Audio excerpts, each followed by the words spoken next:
By the way, how was your holiday? I didn't ask. I imagine yeah, you're at the pretty close to the end of the day. It was pretty good. What do you usually do around this time? Give me some details. Yeah, Merry Christmas. Yeah, yeah, it's fair. I uh I uh I abstractly celebrate things just for the sake of empathy and celebrating in general. That's very that's very endearing. Very appropriate. Um my parents kind of do whatever. Uh I um I like participating. I partake. Um yeah, spirit, you know? In spirit. For me I've talked about this before where uh each day is valuable to me. So I have this maybe unpopular opinion that uh days can generally be elevated by the input of other people's significance. However, for myself, each day is just as significant as any other day. So, uh, being part of the Christmas spirit with other people can elevate this day. And it's nice. I like seeing people, happy. Are you a fan of Christmas carols? I'm kind of curious. Do you break out your guitar and regale in jovial uh song with Christmas carol? I don't actually know how to play. Wait, do I? I know how to play one or two Christmas carols on the guitar. it you just have Jingle Bells is like three chords, right? Like yeah, or yeah, three chords. Never played in front of your family? Played a birthday to? Oh, okay, yeah. That's the first when I thought about when I was practicing my chords, right? When I first started practicing chords, I was thinking, all right, what what are the social necessities for um for a person, right? For a person who picks up a guitar. And I thought, oh man, but you gotta at least be able to be able to play Happy Birthday, right? So I took it upon myself to at least know how to one day just wait for the moment, right? Just oh, it's someone's birthday. You see a guitar, you just go whoop, and then start playing a birthday. But I haven't really done that in actuality, but just in case, back pocket, put it in the back pocket. It is my mom used to be a guitar teacher and now hates guitars. That's the semblance of turning your hobby into your passion and hobby into a career. Guitar, piano, and just music in general. That's fair. Um, what do I know about music? I mean, what can I share about music?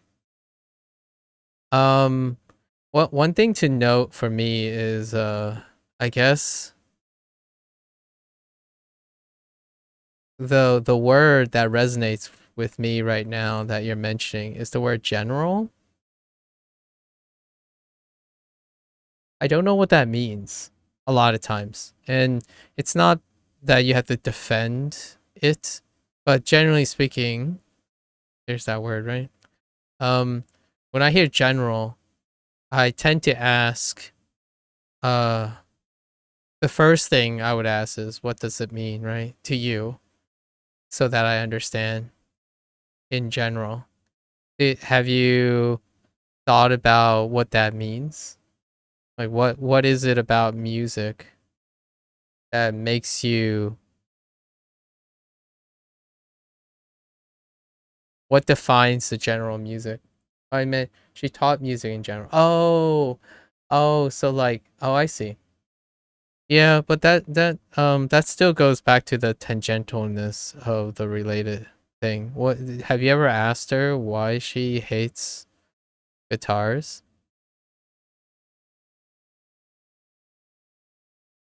It's a really interesting question on like uh it could, something like that could possibly be due to like a very specific event or maybe a realization.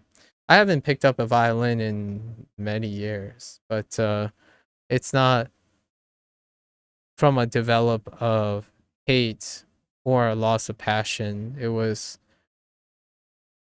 more of a priority change, but to develop hate, that's a little different. Hate requires active effort. I don't know if that's a perspective that you find interesting or have thought about, but apathy typically is a falling out of passion, and this requires less effort. Apathy is apathy is probably why I put down the violin, right? My priorities excluded the violin, but hate is actively using effort towards something. Ever asked her, she just never wanted to touch instrument ever since she stopped teaching. I see. If I had to think about, okay. So we'll downgrade dislike, right? But to act, dislike is still more effort than just not caring. Unless you really mean apathy, that she just doesn't care for it anymore. That's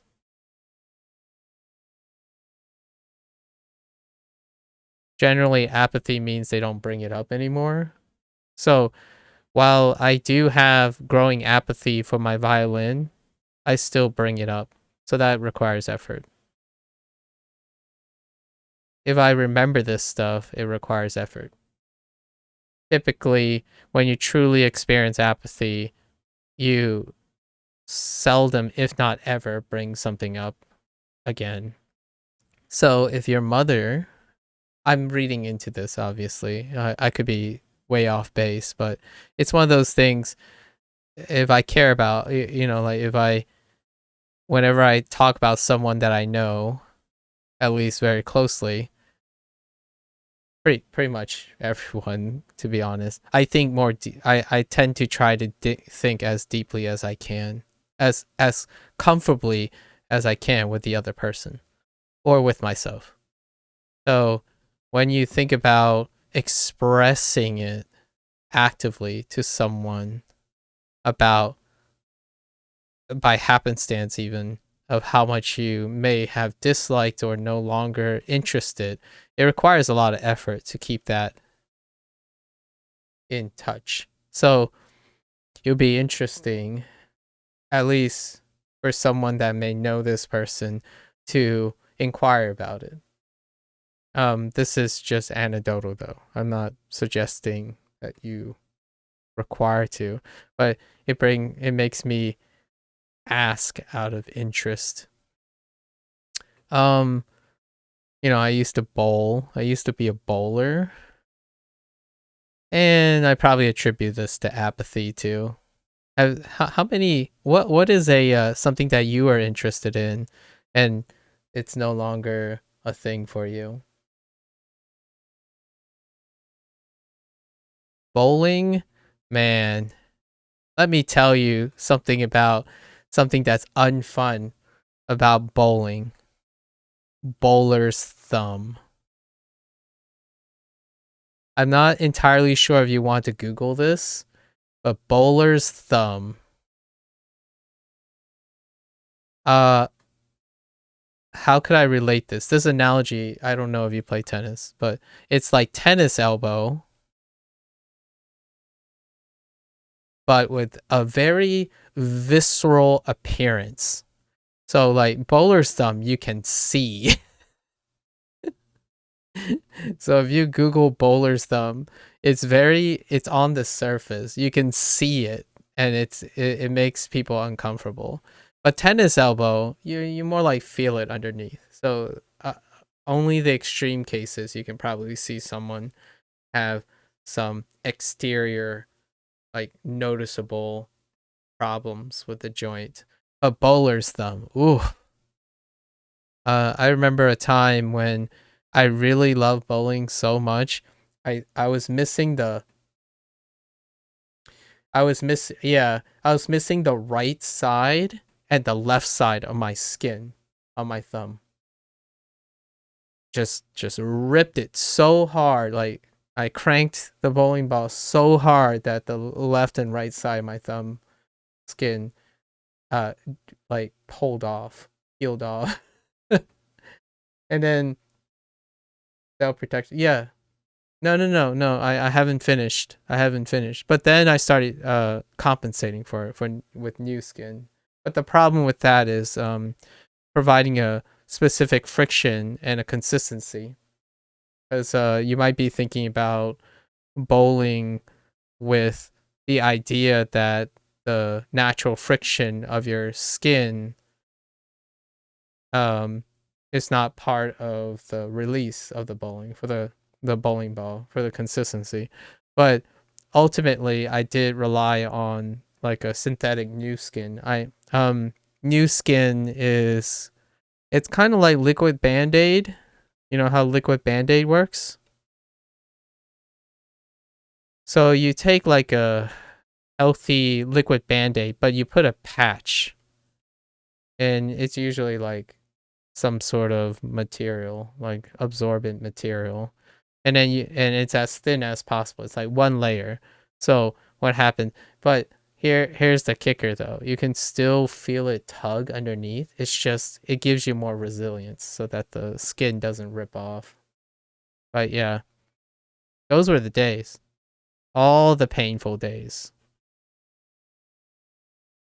And you develop something called bowler's thumb, which bowler's thumb is not necessarily dealing with what I said. What I said was like blistering and skin friction. Bowler's thumb is underneath. My yeah, my right thumb is still slightly larger than my left thumb because of uh the permanent like bump at my thumb joint from bowling. And then you have the wonderful stuff, right? It's kind of like talking about Osu. Repeated stress injury in bowling. Repeated stress injury is your dominant knee. And your right shoulder, or your dominant shoulder, is where you will probably see that. Guitar. Actually, let's talk about guitar for a moment. Guitar. When I picked up a guitar, I don't know if you find this relatable, but we talked about this sort of yesterday because PK is has picked up a guitar, and PK is very passionate about keeping up with the guitar work. Hopefully, and I was talking about like beginner gains and the dangers of over practicing, and then the idea of a learning curve and consistency. But I remember my fingers turned purple before. Have you ever, in the beginning, have your fingers ever turned purple? I remember this. This was a little awkward before. It's like you get to a point where your fingertips stop feeling. No. But hear me out. Hear me out for a sec. I didn't know my fingers were turning purple, right? So I had this thing where like, oh, it hurts, right? In the beginning, you have to build your endurance, at least allow your body to adapt to the stimuli and callus plus callus, etc. That kind of thing. But there's a point. I would say purple fingers are more like runner's high, which I'm not sure if you're a runner, but where you get to a point where you stop feeling your fingers like, oh man, I can pull off, you can start pulling off stuff uh without like, you know, because the pain threshold disappeared. It's kind of like runner's high, but surely enough, I noticed that my fingers were not quite right. So obviously that was just a one time deal. I'm a lot older when I picked up the guitar, so I was well aware that even though my zealous is that the pain was lower, right? Therefore, my dexterity went up. My dexterity, not the sensitivity of my fingers, but the dexterity, because pain is not keeping me from applying pressure. But yeah, my fingers started changing colors, which was that was kind of what led into the discussion yesterday about overtraining and leaning in. But yeah, this has happened before. Now, here's a thing that I'm not sure if you experience or not. My body turns over on the fingertips. It turns over skin very quickly. So at my fingertips, my skin turns over rapidly.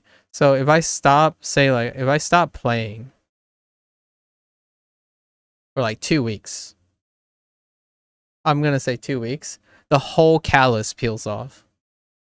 So it's like just it's just one big unit. There's one big thing. It's just gone. And it's just like, oh hey, look, and it's gone.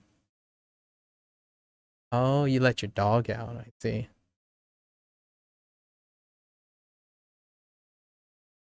Perhaps. I'm not entirely sure how. I don't know enough about human anatomy to say, but I will take your word for it.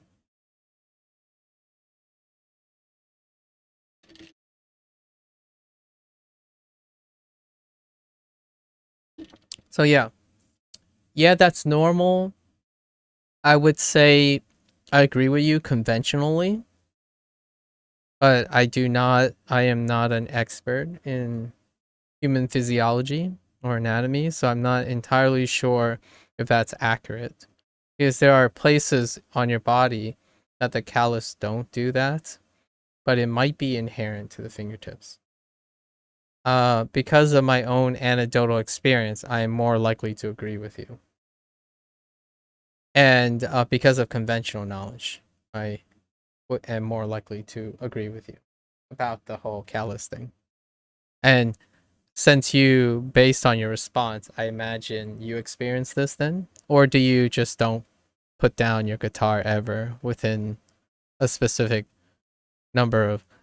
I specifically say 2 weeks because that's also important, as this 2 weeks may be individual based, since you often think about such things as a range, right? So for myself specifically, it's 2 weeks. I can't really speak for any other person. Yeah, yeah.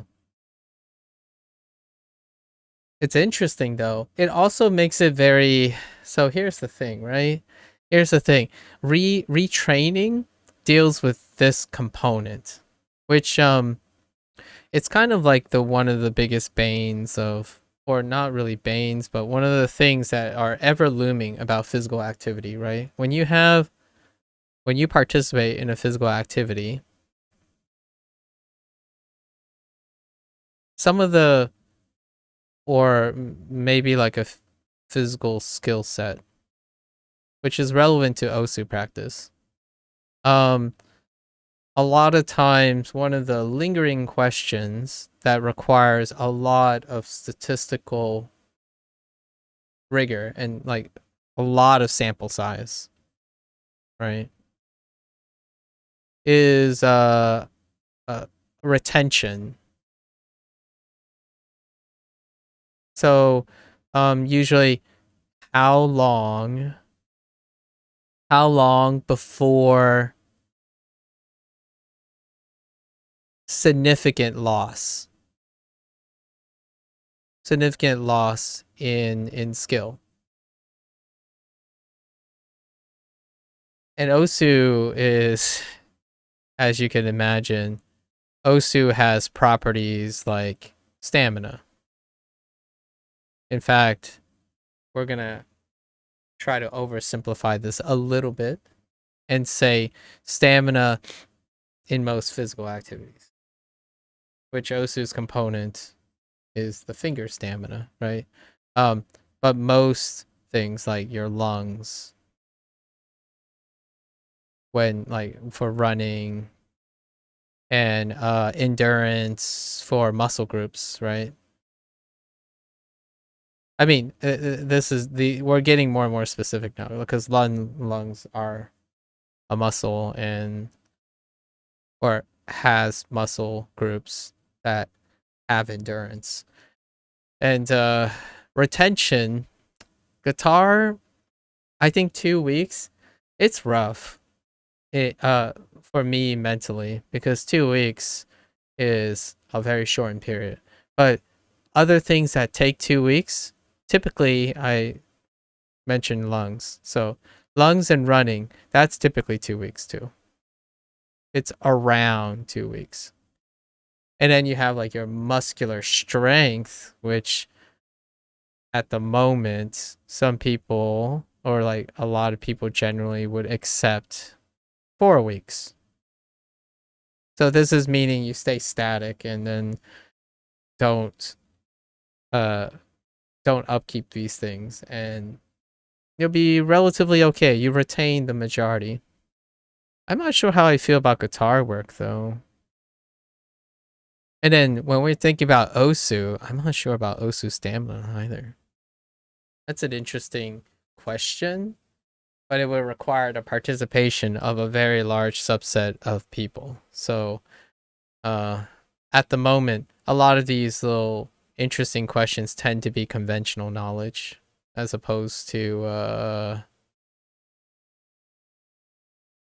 like the reason why they're constituted as conventional knowledge is it's difficult to distinguish if there's a fundamental difference between Osu stamina and running stamina.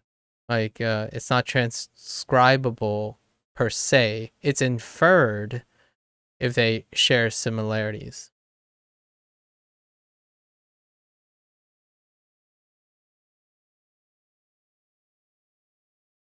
Okay, let's all right. So let's suggest that, right? Let's critically think about that. So Osu stamina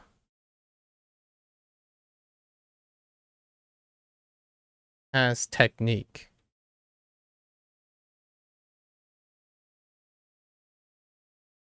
What else can we is there something you can distinguish from others? I also haven't played for too long. I never quit in a period of times. I'm not too sure. Yeah, so let's think about this thing, right? Are you is it your intent to say that Osu stamina is uniquely technique intensive, making it I guess reasonable to say retention is longer?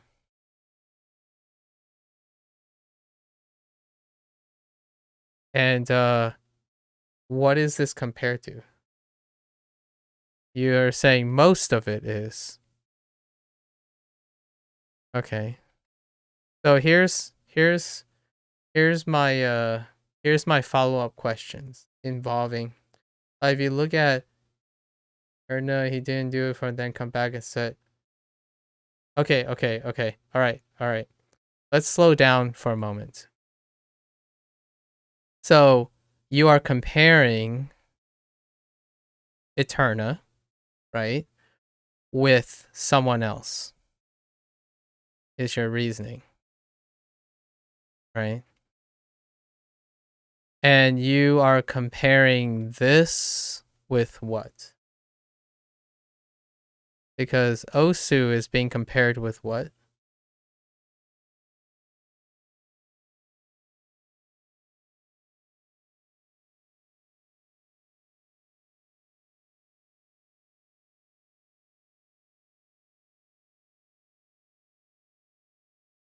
So right now, Eterna is a case study, and these people, everyone else, constitutes a sample, a cohort.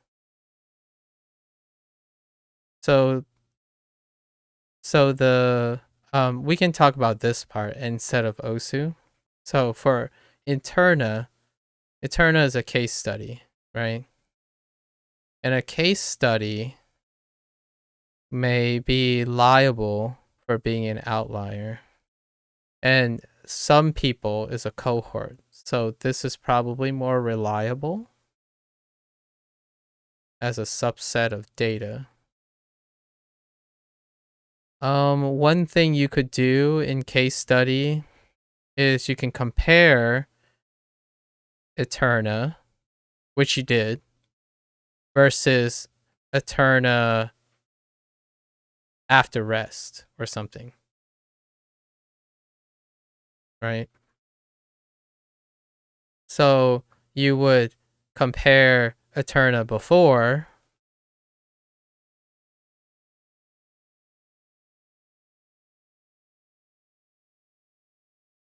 and after. That may give you some data on a case study when you control for sample. One thing that we can't account for here that one would have to eliminate is the passage of time. So the delta t is Eterna fundamentally different after than they are before due to time. And the idea, hopefully, is to say no, fundamentally. They're the same. Except being better as the result.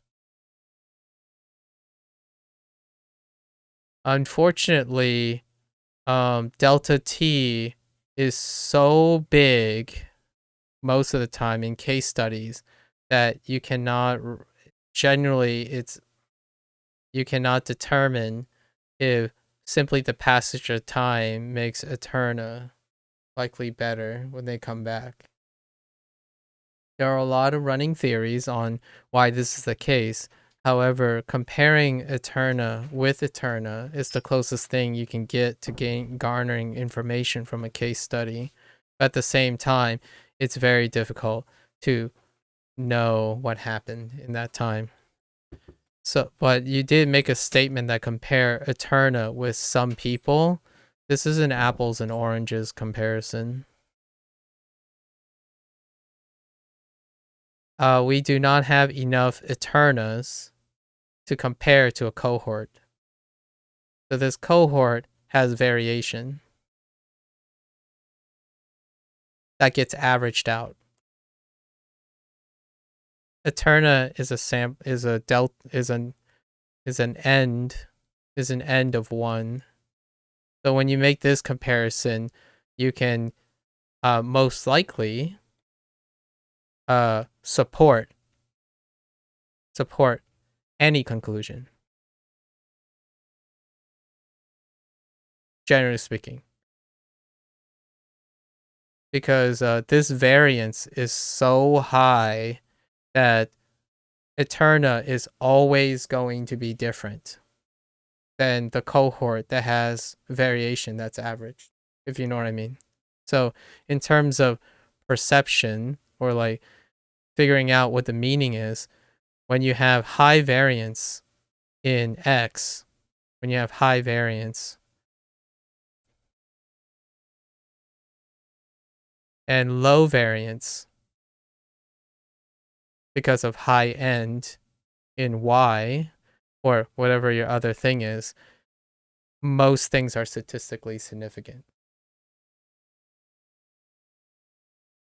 I'm sure it's different for different people, but a lot of people come back to the game. It's not like they can't stream anymore because no, I'm not saying that. But that's a fair point, actually. That's another point to consider. But I'm actually suggesting that the cohort is what you claim. The variance is more reliable. It is closer together. Eterna as a single sample varies like a wildfire. There's not enough consistency using Eterna as a point of reference. So I'm legitimately on your side here. Your comment that you made proves the point that is hurting this comparison statistically. Most people will do whatever.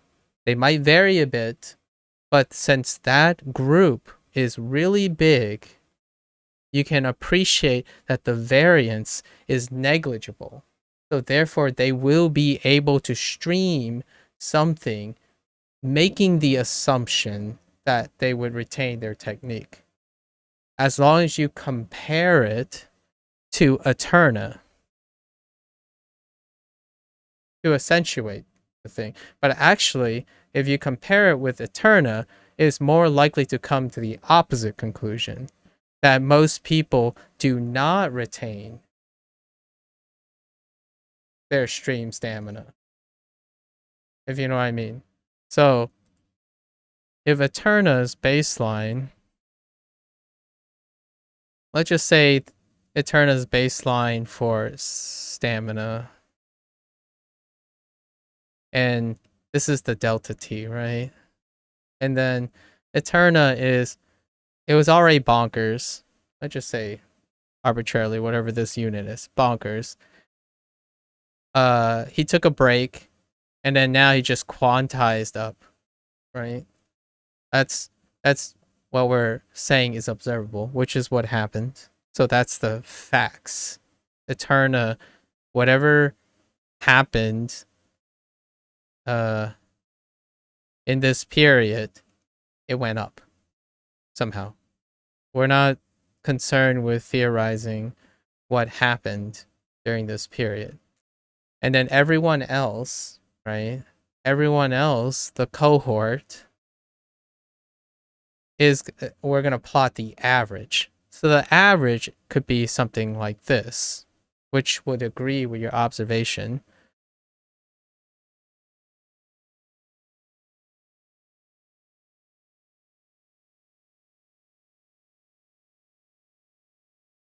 And then over time, they're probably going to reach there, right?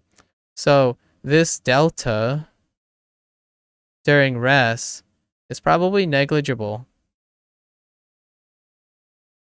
because of the noise as it's averaging. And then they'll largely still retain their stuff over time. And it takes a relatively low recovery period. Oh, I should have put this lower. But let's just raise Eterna's baseline, because we're not suggesting that the average will generally be lower than in most cases. When you take a case study, like this is an N of 1, and this is like, say, the end of 100,000, right? And everyone's being compared to themselves before and after in order to normalize this. So Eterna is being compared before and after as well. So we're comparing this stage and this stage. And then we're surmising that this stage can be negligible, right? So since Eterna has gotten better from the stuff and also illustrates a higher baseline already and increases that baseline, this delta right here is going to be significantly greater than any delta in any stage of the average cohort. So you can support that Eterna is different.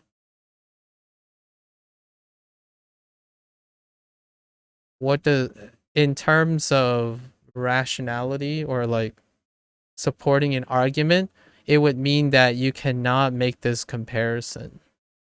You cannot compare Eterna to the cohort. However, maybe we can take the cohort, right? So let's just focus on the cohort. If this is the pattern, what can that say about, because if these are significantly different, it makes Eterna an outlier.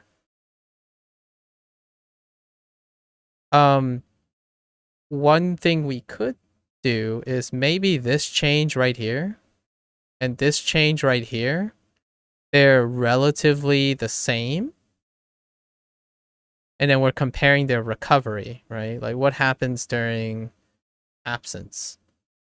Well, if your example is that Eterna somehow got better overall, or maybe Eterna went down and then just spiked up like this, then these two things could be very similar.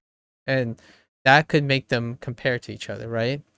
But the problem is this delta right here is already so big that it makes this delta insignificant by comparison. So how much of it, again, is that Eterna is different from the cohort? I think to boost this strength, we need to find more Eternas. But then you could probably do something like top 100 versus random sample.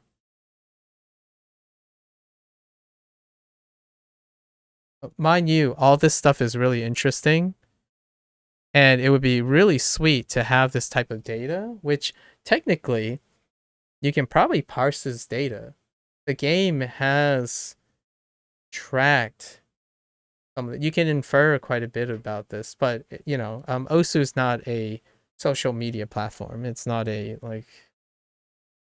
data mineable platform, right? You can't parse the data from the game. But these are all really interesting questions about Osu. So you could do like a random representative sample of 100,000 versus like top 100, assuming that the top 100 has less variance from Eterna. Sort of. Now the problem, now we have other problems, right? We have to somehow come up with a metric that shows that the top 100 doesn't differ from the random sample in the area that we want to understand. So we're talking about stamina retention. We have to prove that the top 100, this period in time, is similar to this period in time so that they're not like outliers. Like the 100 might not be, if they are different, it's also interesting too. It's just to support your hypothesis. To support your hypothesis, you have to demonstrate that a group like Eterna has similar depreciation and then conditioning just this very period as a random sample of 100 players. That would support your thing. However, the situation that we know happened to Eterna would support that Eterna is different. So it would support the null hypothesis. It would be to prove that yes, Eterna is a freak of nature. Not just kidding. Eterna is great. Um, so Eterna is exceptional. So we can't include that in their sample. How will we prove it? This is a interesting. I mean, you could just do like a random sample versus random sample, uh, or like bootstrap a billion samples. He's one, which means that if we can agree he's a beast, right? He's a monster. It makes him less and less likely to be a point of reference for objective evaluation, because he is a case study. If another Eterna comes along, we can then compare the two Eternas together. However, this is the case where I'm what I highlight when people talk about I love this stuff, by the way. So if this stuff isn't engaging to you, definitely do not feel you can tell me when to stop. But my whenever I sit and spectate like Sun's chat when they talk about Osu, I think about this stuff all the time. Most of my life I spend thinking about difficult questions like this, and a lot of times chat like Osu tends to regard these questions as easy questions that are very easily explained, which it overwhelms me how easy some people infer the question, right? To be able to quote unquote objectively find the answer. And this is a great example. It would be great if it was that it'd be simpler to collect this data. And I think Peppy, the system he has with PP and like the profile and stuff, there might be enough data to get at a question like this. In fact, I don't know what Pepe's professional background is. You can probably write a thesis on Osu if you had the data that Pepe had in his game. Like when he parsed the data. It would be super cool to see if there is a fundamental difference. And then this goes back to the other question, right? What is Osu being compared to when you say stamina retention, right? There's another comparison here, which is Osu versus what? That gives you the appearance that stamina retention it involves technique or more technique. Um, I don't know what that is because I'm having a difficult time, right? So I'm gonna put myself in your shoes and try very hard. What I typically do is if I believe something to be true or potentially true, that would constitute a hypothesis, right? Hypothesis. And the strength of a hypothesis in science is that you have to reject the null hypothesis. So the null hypothesis is that Osu doesn't, is no different. Osu is no different in terms of stamina and its relation to technique. So can we think of examples that would support the null hypothesis? If we can't, we would eventually reject our null hypothesis and accept that our hypothesis is correct. So, unfortunately, every example that I think of right now supports the null hypothesis. We can talk about something as simple as bike riding, running. What else is stamina heavy? I don't know. Football. Sorry. It's an inside joke. it, it, I say it this way because there's no confusion between American football and football. I know it's not English, but still. Uh, there's only one football, not uh. It is Spanish. Yeah, it's kind of how you write it in Spanish. Yeah, I'm like just jesting at my Spanglish, right? I'm using Spanglish to make it pronounce that there's no way I'm referring to American football. But I guess American football. Yeah, it is. It is. I'm using Spanglish just for the giggles, you know. Yeah. Yeah. I'm using it for the giggles. Um let's see. Uh so can we think about, so is there something that refutes our null hypothesis? Or no, we shouldn't think about that. So we have a lot of examples, right? We have a lot of examples. Can we reasonably define that if you quit riding a bike, is biking more about technique to retain the stamina? I'm not a professional cyclist, but I can tell you I spin a lot. And when in case, just a spin is the stationary bike thing. I'm not sure if the terminology is different. When I'm saying spinning, you're like on a stationary bike, as opposed to like a actual moving bike. Running, I run a lot. So as in RPM, uh, you know how like yeah, those bikes where like,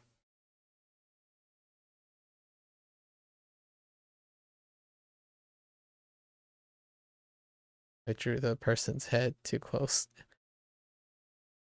Uh,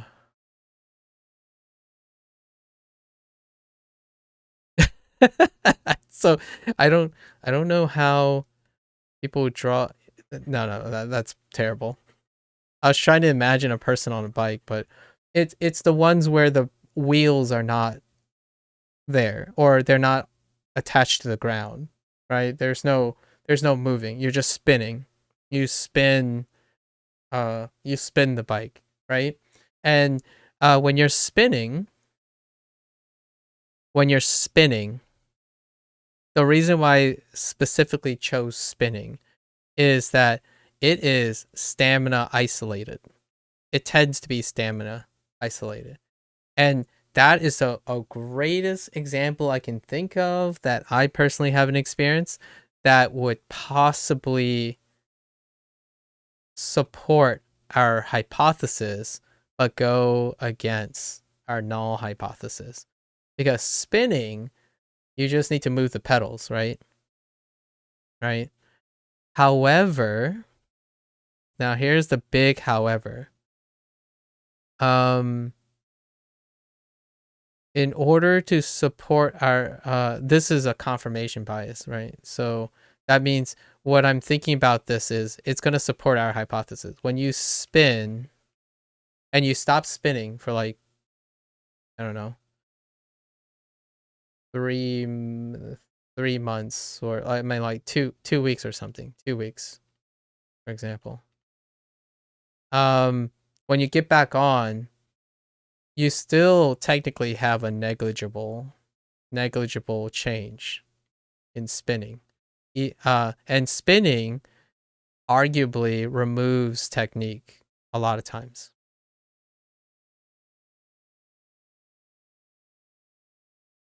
So let's think about this. If spinning requires less technique to achieve the same stamina result, that doesn't support our hypothesis. It actually supports an alternative hypothesis where stamina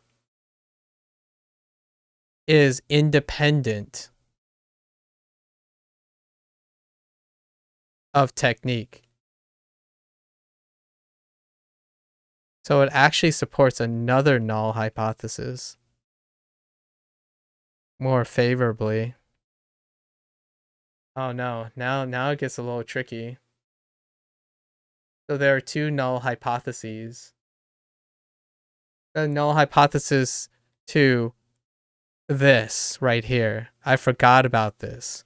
We haven't tackled the question if technique is strongly related to stamina in terms of OSU and the things we're comparing it to.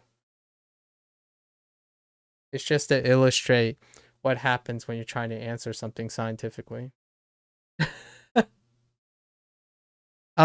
What I'm trying to highlight here is this is what goes on in my head all the time. Like this is quintessential. Where what I'm doing is I'm using logical systems and I'm trying to solve and what happens a lot of times when we don't use logical system, like a lot of people say they're logical, right? You're logical. But what you really mean is you're conventionally using leap of logic. So in order for everything you said, I have so many questions. And then those questions lead to more questions. Basically, the first fundamental assumption we have made, which I still agree with you in a way, because I don't know any better. There's not enough data to deny nor confirm the thing. So I can still comfortably agree with you that there's truth to what you're saying. So I'm in no way disagreeing with you wholeheartedly. So first of all, is stamina and technique connected significantly? So we had to prove that in OSU. And then once we prove that, we have to prove that Eterna is the same as our cohort during rest. So when they stop playing, like when the cohort on average stop playing and Eterna stops playing, they go through the same degradation. As in, maybe they retain most of the technique and lost stamina, right? Once we establish that stamina is related to technique, then we can just technically look at one and we don't have to look at both. But since it's difficult to determine that, we have to look at both and determine if Eterna is the same as a cohort to make sure that our logic is okay. But we also skipped a bunch of things where obviously they're not the same because this is the end of one and this is probably the end of infinity, right? So we can't account for that anymore. But we can try to offset it by making this the end of top 100 and then the end of an arbitrary representative body. And then we encounter the sampling problem. Is top 10 random or constitute a different group? Which it should, because they're top 100 for a reason, right? And then this, how do we determine what's random representation? Since we're using rank as a way. So alternatively, we don't use rank and we just like pick randomness. But the idea is, so what is random? Or how do we create random? So all that stuff, we're hand waving all that stuff. And then in the end of the day, man, I wouldn't want to answer this question. But I still somewhat agree with you though. That because of the retention of technique, your stamina will be very limited, will be enhanced. So like if technique, the degree of technique retention, right? Retention leads to an increase in effective stamina. We're going to call it effective stamina. Now here's the kicker. The reason is we did a leap of logic. again, we assume something. All stamina is effective stamina. We also have to measure total stamina. Total stamina probably went down. Using logic, total stamina went down, but effective stamina. Oh, sorry. If you retain, sorry, this is not correct. You total stamina would go up if you retain technique. But in the scenario we're looking at, is technique is largely retained. Is probably largely retained, right? So the effective stamina is largely retained. Kind of, like to some extent. But total stamina went down. When someone's untrained, all their stamina that they have, their threshold, would likely have gone down because of being untrained for stamina. But because technique accounts for most of the effectiveness of the stamina that remains, then I agree with, I like that idea. I agree with that idea. For Osu in isolation, I cannot support comfortably that Osu is different from others, from other skills. In generally speaking, the most of this stuff that we said holds true for better studied things like our classic football. I think there's an accent mark here. Football. But this is far more well studied, right? They don't choose exceptional outliers and stuff. So that's cool. I want to believe it. Absolutely, because I do agree that technique is retained quite a lot because it's complex, right? Complex things tend to retain quite well. There's an inherent mechanic, and I love being human for that reason. Biomechanically, we do retain technique quite a bit. Any type of exercise, movement, calisthenics would be a great example. Calisthenics. I work in calisthenics, so like this is my major function in exercise, and compound movements are great examples. So when you have when you have isolated movements, for example, this is a great example of stamina dominant. Stamina dominant. And when I mean stamina, I mean just the ability to do reps, not necessarily like strength and stuff. We think of weight training. And the reason why I'm saying stamina dominant is I'm not talking about how much weight. I'm talking about how many reps of the same weight on return. So we're not being driven by strength. Strength is going to go up and down too. But since we're going to try to isolate stamina, I think this would be a great example where this is stamina dominant and it removes technique, so to speak. These are ways to try to use data to support something without forcing people to participate in human trials. In this case, fitness is a good example where you can probably encourage people to voluntarily participate in a trial willingly, right?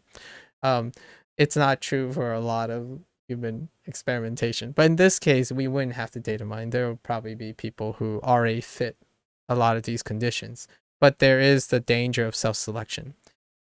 So technique is kept to a minimum, but in calisthenics, all of the movements are compound movements.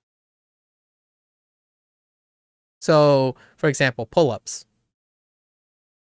And then like push-ups. These are the foundations and cornerstones of calisthenics. Pull-ups, push-ups, dips. And we're talking about parallel bar dips. Or parallel dips, I don't know. It's the standard dips. They call it standard, but that's only if you practice calisthenics, you would know what a standard dip is. So I'm trying to describe it. It's on parallel, you're on suspended on parallel bars of some sort is the dip. That's the cornerstone. And then squats. Sometimes you have like rows, like inverted rows. So all these are compounded movements. So I anecdotally also fit into this cohort where when you mechanically technique, when you have gotten technique, it's so noticeably you become more efficient. And what happens is that efficiency translates to effective stamina, right? And then after you spend the time, after you spend a time not doing anything, your technique runs dominant. And that supports why I believe I agree with you that Osu has a very has a technique, has a like a movement that is very compound with your hands and is very dynamic. It's really fine tuned. It's a very specific, I keep using very, I should stop using the word very. It's a specific technique and it involves movement, a lot of dynamic movement. And the more complex the technique is, the more room for efficiency to go up. And that efficiency in technique carries a huge weight, a much bigger weight in effective stamina. So if you have someone who's, I don't know, stamina capped, right? So like stamina would be something, stamina training would kind of look like this. As you start reaching the hypothetical, I don't know, we'll call this what most Osu people call this, the cap. Actually, most of them don't use cap, they use ceiling.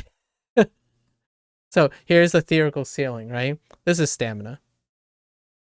Typically, it's not, let's not oversimplify this. Let's be a little bit, we played Osu long enough. We understand. It's actually kind of like this.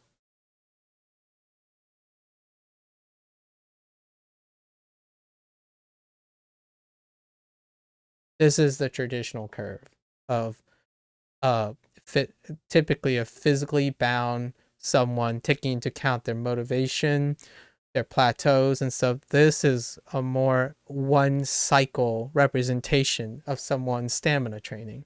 You get the early days, you know, passion plus beginner gains.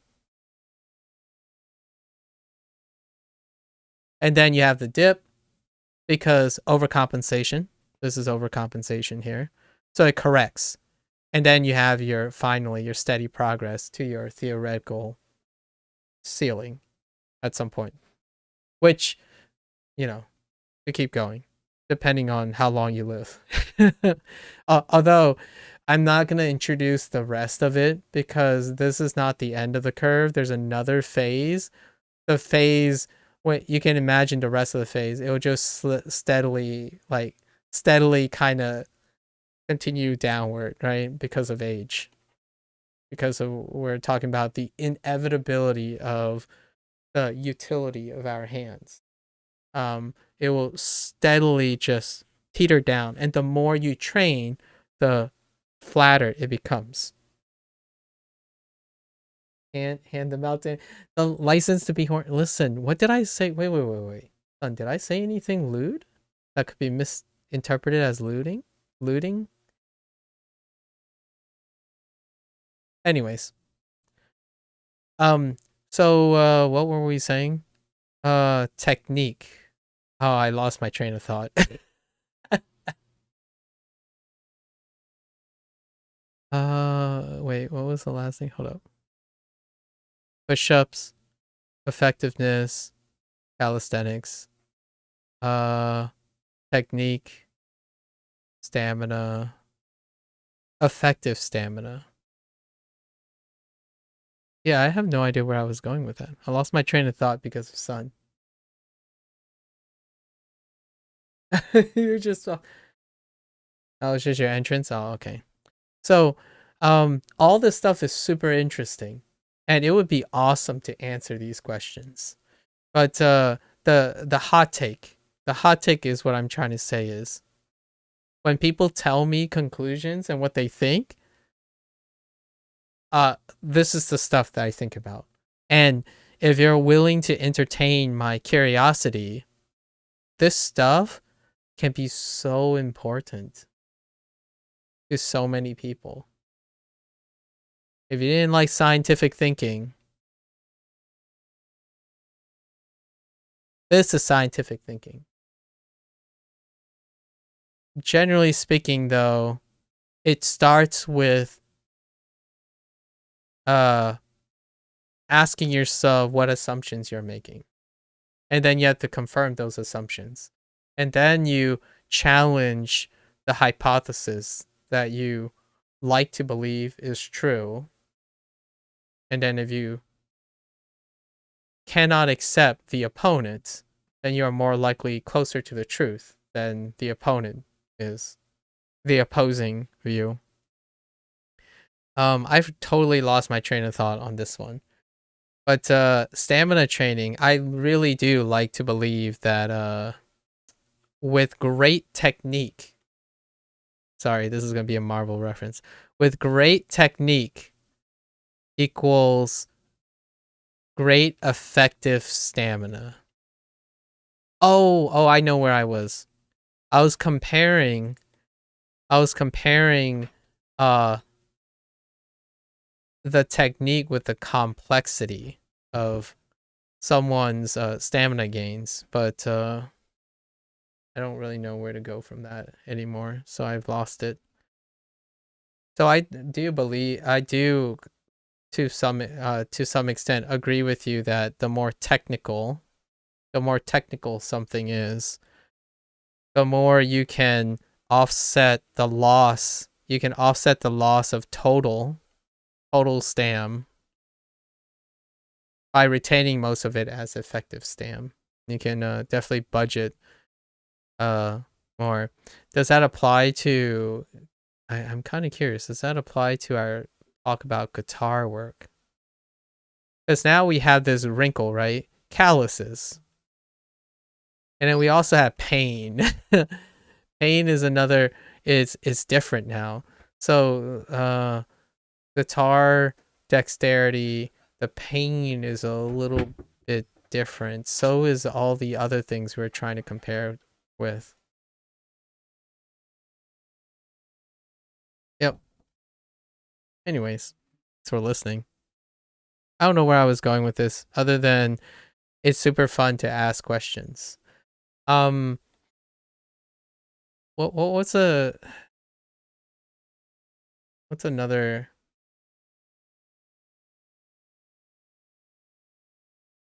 I'm trying to think of what other things Osu players say that tends to be a leap.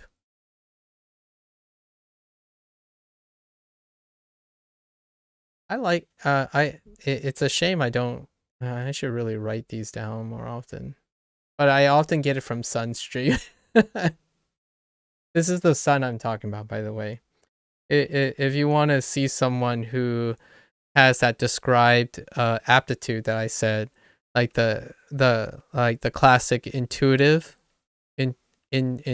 player who has like a rhythm, that's like lack of interference from like experience, right? From other experiences. Um, Sun is a remarkable example of that. I cannot intuit any of the things that he is intuiting at all. Like it's so difficult to appreciate. And the thing about intuition is it's very difficult to appreciate in general. Intuition involves empathy,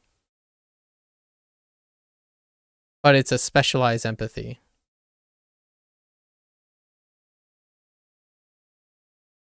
If you have a tendency to interpret things by intuition, typically I would say they are largely not up to scientific standards.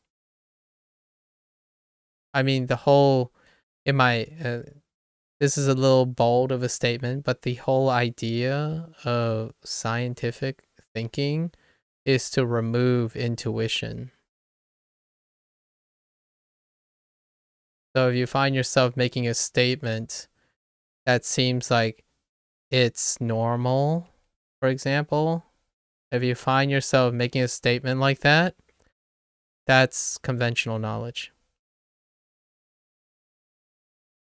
That's generally a conventional knowledge perspective. It will likely fail scientific rigor.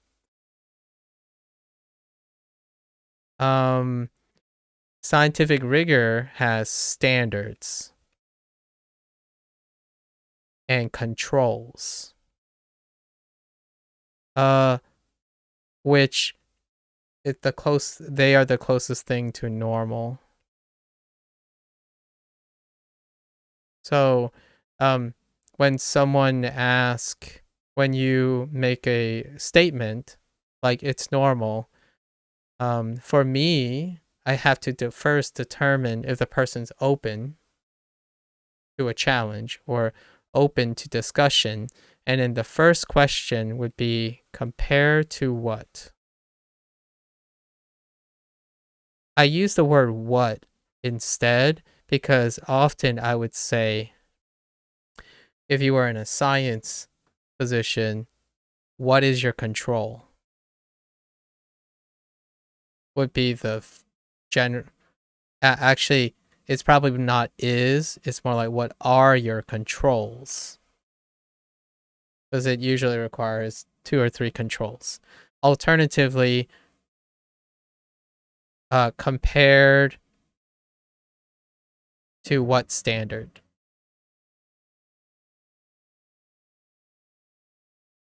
And if you can answer that in like already, then it will typically send you down a rabbit hole that would likely prevent you from coming to this conclusion in the first place. Typically, I would say. Does this make people happy? I ask myself that question a lot. Like this type of line of thinking, if you apply it to pretty much everything. For me, anecdotally, if I use myself as a case study, the response would be a resounding no. It would probably decrease happiness. By happiness, I mean it would probably decrease satisfaction. Who honestly, have you asked has there been a human being who ultimately find closure when they end with more questions than they have answers? You could be excited. You could be excited like myself, but that's to offset the dissatisfaction that I don't have answers. You could call that copium. It is copium. Um, for someone who works in the sciences, to cope is that here's a foray into the minds of copium. How does a scientist cope? At least this is anecdotal. I can only confer with my closest colleagues that we are of like mind. So we agree on some pivotal points. No end to questions.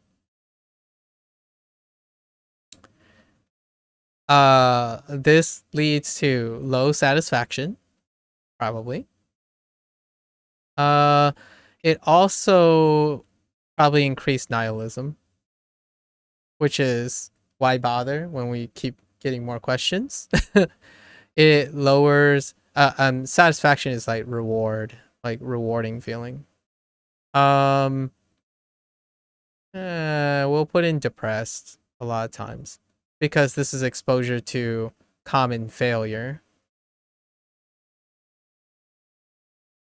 And that deals with like a lack of closure, i.e. like answers, right? But now we have to think about the flip side. Where does our copium come from? Or where do someone find copium? No end to question means the job is never done.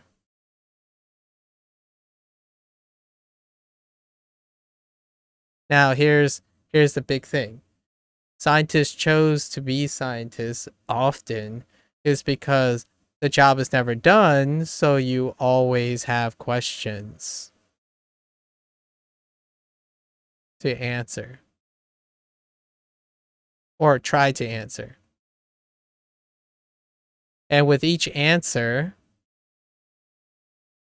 comes even more questions. So, what does this mean? Motivation. If you thirst for knowledge, right? So that's the copium to all this. But generally speaking, at least my own acquaintances and including myself, this is like chungus. This is like chunk. And this part is like, meh. So what happens is this chunk tends to have people seek alternative careers. Or at least that's what we refer to it as. Alternative careers. But nowadays, the idea is these alternatives represent the majority. So these are no longer alternatives. They're the quote unquote normalized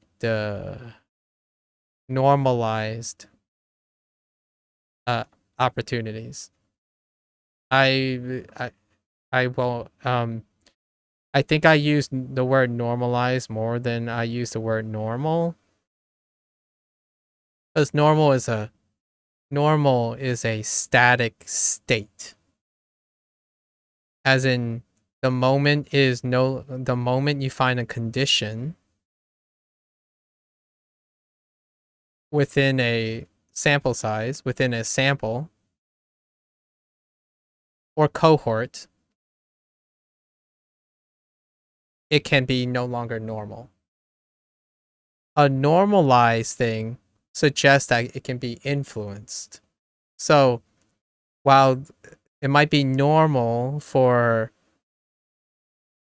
I'm trying to think of something relevant. Well, it can be normal for people to like hip hop music. Sorry, son. It can be normal because of numbers, right? Because of numbers to like hip hop music, right? It can be normalized.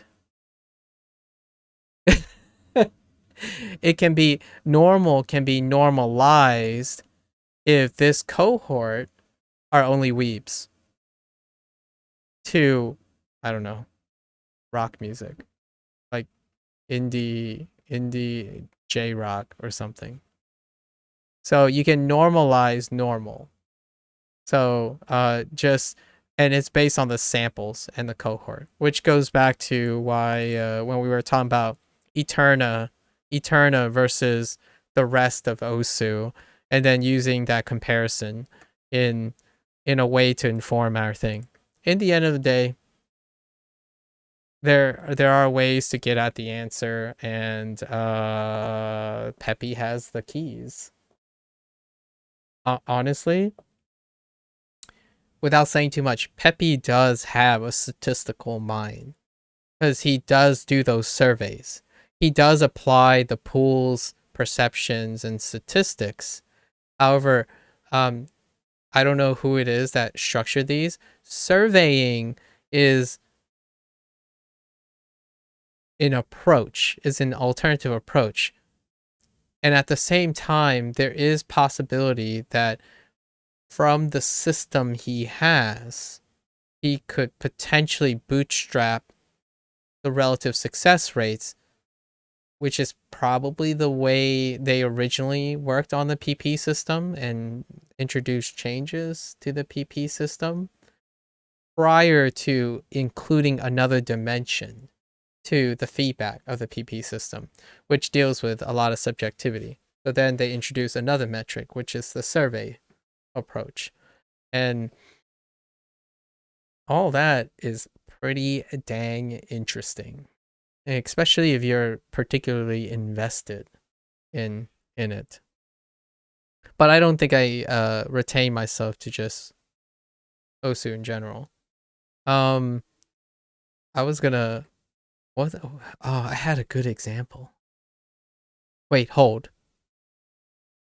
Another example to demonstrate. I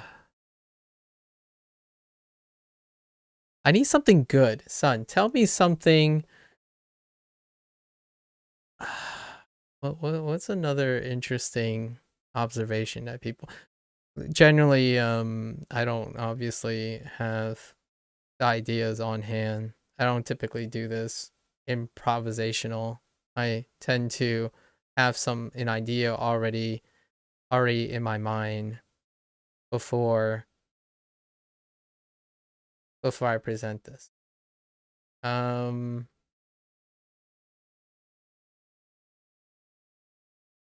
oh, by the way, I do have to ask you, I do have to ask um son, you can probably help me answer this. So, you know how the BPM of a map, right? You know how, say, it's 180, right? So when you're doing a stream, right? When you're doing a stream, when you tap, you're thinking of 180 BPM, right? What do you what is the BPM, the effective BPM of a triple on their spacing? So like you know how like there's a specific tap spacing in timing in BPM. Are triples faster? They're faster, right? Oh, it's the same as the stream. What you so what I could see is like I would tap it the same way as the stream. These spacings between my fingers should be the same. Okay, so if I were doing it,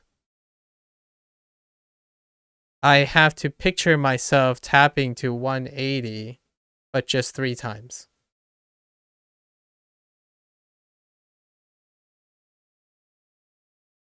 Okay.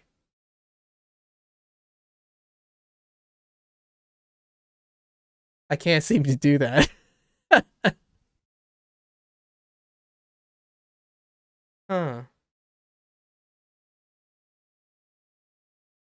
Yeah. Well, they are in terms of the property that we're talking about here, right? They are in terms of property that we're talking about here. Oh yeah, but we're not talking about that. That's we're just talking about the spacing between two instances. So a map that has 180 BPM and we're talking about something that's 6, right? And then what is the delta of these? So Sun says the delta are identical. The delta between and sorry, and I'm not talking about like I'm not drawing circles. Ooh, that's bad. I'm not drawing circles because they're circles. I'm drawing these as button commands. So like you're tapping during these times. These are the tapping moments. So these deltas are the same. So, man, that produces a really wild problem that I have. So is my triple spacing?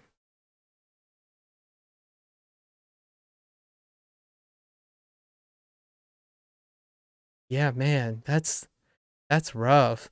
So something about my and what I mean by the literal thing is I get what you mean by literal, like the spacing is the same. Like it is like you can place two of these, right? Two of these into here, back to back, and you would get the triple spacing. Now here or the triple timing. Now here's the kicker. Here's the kicker. And I know you neither of you probably you're intuitive players. You intuit most of these. You know the triple map that we had, right? The triple map or the triple map that I've been using. You have 1, 2, and 3 all on top of each other. And then there's a brief period that goes across here and then goes up here and goes down here, right? There's a brief period in that. So when I'm thinking about it,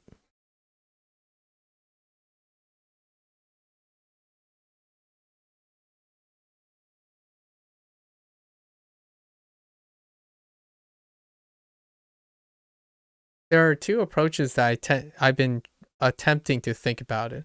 I've been trying to think about it this way and this way.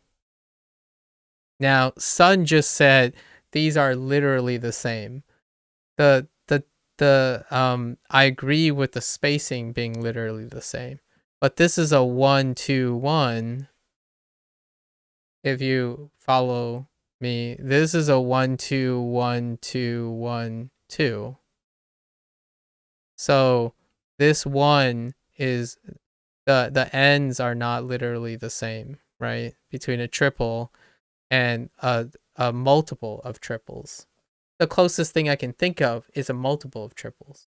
So if we chose like an odd number, right? So like this, it's no longer literally the same because you can't fit multiples of it is what I'm saying. So the perspective is that I'm thinking of it this way, but I'm trying to tap it this way. Does that make any sense? I don't know if this makes sense. So what I'm saying is I'm trying to think of the spacing that I'm normally doing when I'm trying to do a sustained stream and applying it to a start stop model. And it's creating I'm dissatisfied at the moment. Dissatisfied with the UR. So recently I've tried a different perspective, and it's to force a downbeat on 1, which is what something Sun suggested, or like not suggested to me, but mentioned, and I was a little bit inspired to try it. And the UR goes down. So right now, I'm at this stopgap where, Son, it's hard to like slam 1 and then do 2 1 and then repeat slam 1 and then 2 1. What here's the deal. Here's what happens, okay? Here's what happens. Let me show you a diagram of how the slam 1 does. So, I would 1 would happen here, right? It would slam and then 2 would be here and then 1 would be here. Does that make sense? So this is the triple timing, the full triple timing. But instead of having 2 right in the middle of the 2 1s, I have 1 that's early.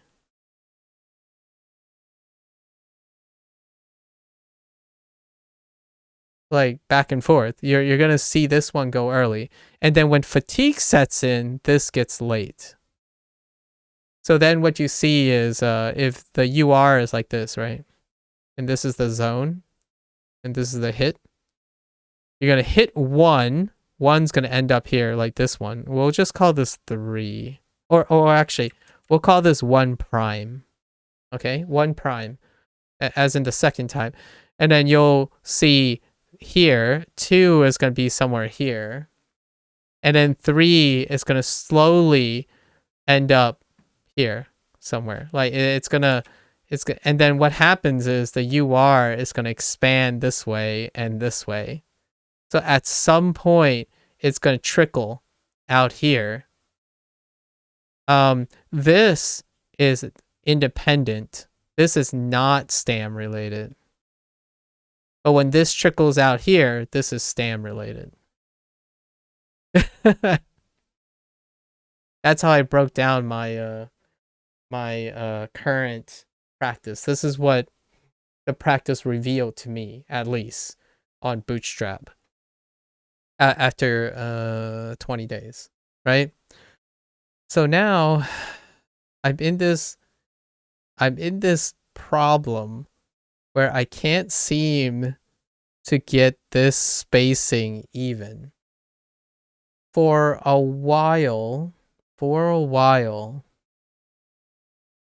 I really thought triple spacing is not the same as, whoops, sorry, is not the same as, oh no, where'd my, did I break? Hold up. Okay. My triple spacing. Wait, why is, hello? Oh no, my cursor's all sorts of borked, but it's okay. My triple spacing, I haven't been able, like, you know how when you do this, I do steady streams, right? Like the long streams. Now the I can start these like this reliably at a certain BPM. Say like BPM 160. This is the one that is the lowest of the triple we have. But for whatever reason, this spacing is fundamentally different from this spacing. And I might be saying maybe we could use the leap of logic and call it a mind block. But let's be real. That's an oversimplification of problems. Hold up. I can't seem to get out of my window here. All right, here we go. We're back. Okay. So this constitutes the problem that I'm having right now. I'm imagining myself doing this, but this is happening more often than not. Feels bad. And then when I do the hard stop on one, it makes this even more apparent.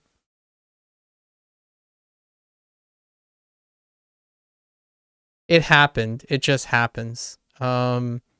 Because right now, this part is getting better. And the better this has become, the worse this has become.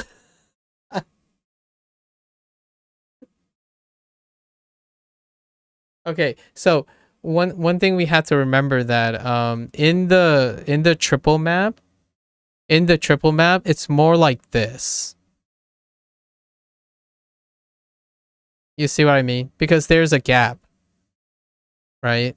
There's a gap between them. And this gap varies between the triples because of the slider. Yeah. And then the slider adjusts, right? There's like, for example, Blue Nation's map has a bigger gap than the square Tillis really whatever. So these two are still 180 BPM, but their gaps are different because of the appearance of AR variants, right? But I still think it's 1 beat. I'm still gonna guess it's 1 beat. I can't really tell. I didn't look at the editor, but I think the variation of the slider length or like the space, I think it's due to the delta in AR and not necessarily the 1 beat. Yeah, so it should just be 1 beat still. So I gathered this, but man,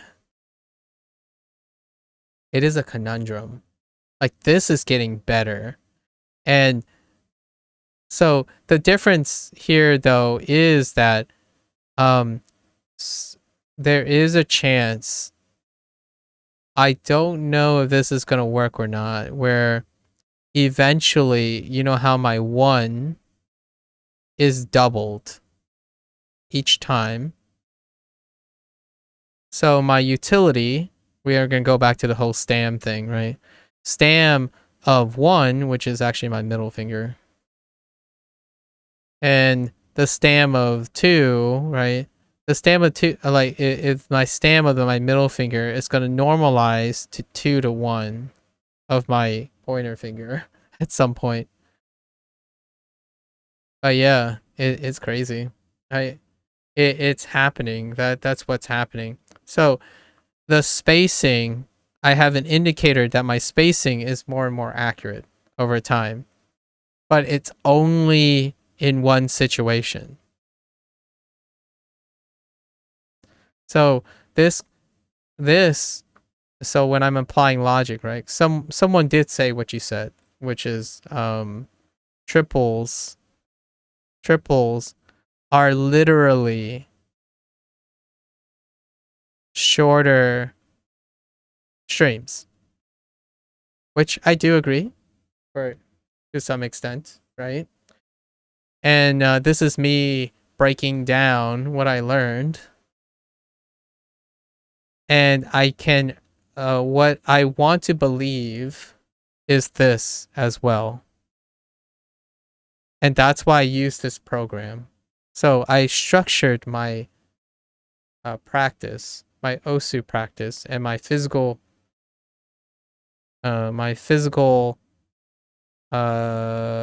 program to test if this is true to me as a player, right?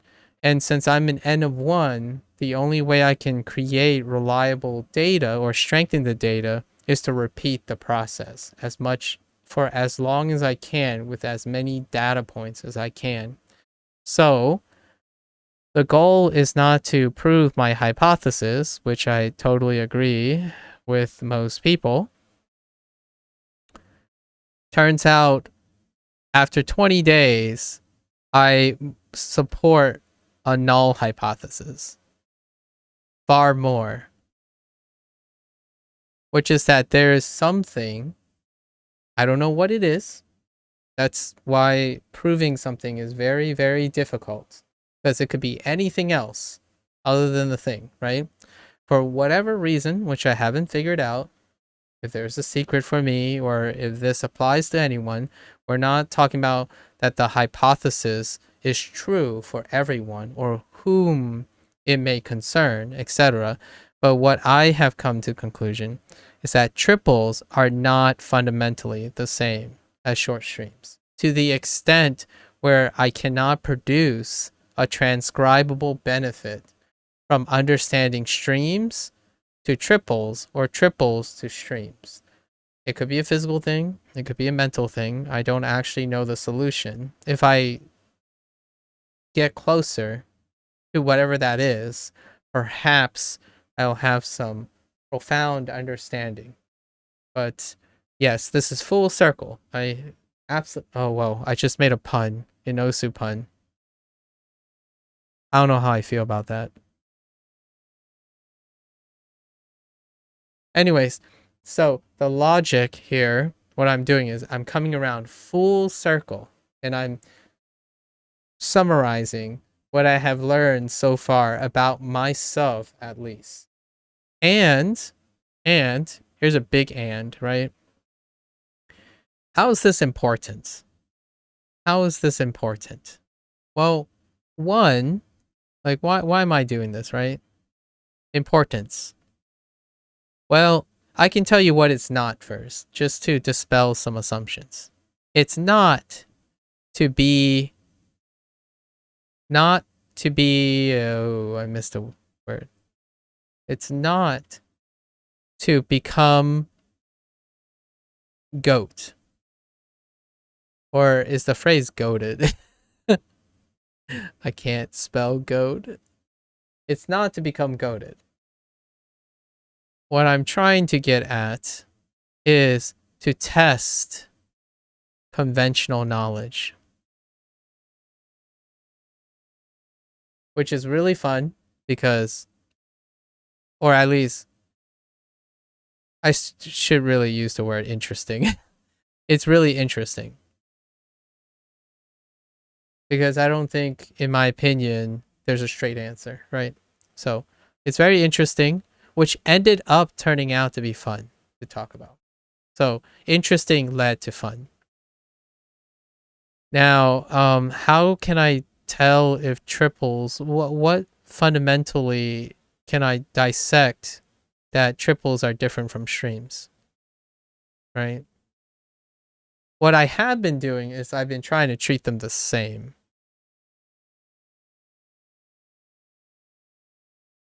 Even though I shouldn't be. To tell you the truth, I started out thinking they were the same. If I were really taking the best approach, I would be treating them differently. But I ended up interchanging them over and over again. So then it produced a result that I wasn't expecting for myself. Like, using the same mindset did not help me. So I still haven't figured out how it differs. Oh yeah, no worries. Good luck. Good luck with your Osu stuff. Good luck. Good luck, he. Yeah. Thanks for hanging out. Thanks for chilling, coming up with ideas. I haven't figured it out yet though. Play in a bit, hold my stamina. Yeah, yeah. Good luck. Good luck. Thanks for stopping by. Yeah, so I haven't detangled this. I think the most likely, the thing I'm leaning towards is that 2 to 1 is just not the same as 1 to 1, right?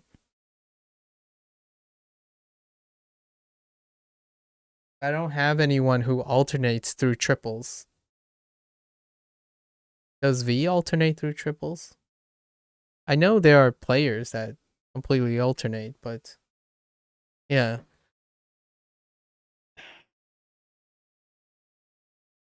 So if any way that is responsible for me feeling, oh, okay. Okay. So if any way that makes this different is this fundamental. And I'm trying to account for this fundamental difference. Which is that I don't know if you have noticed this before, if you ever watch how many keystrokes I use. Generally through the length of a map, right? The length of the map. Even though the length of the map will have varying multiples of 3 and varying multiples of 2, right? Even and odds, right? Odd and even stuff. The keystrokes when I go through a map up to this point in any situation, the keystrokes will be within 5% of each other.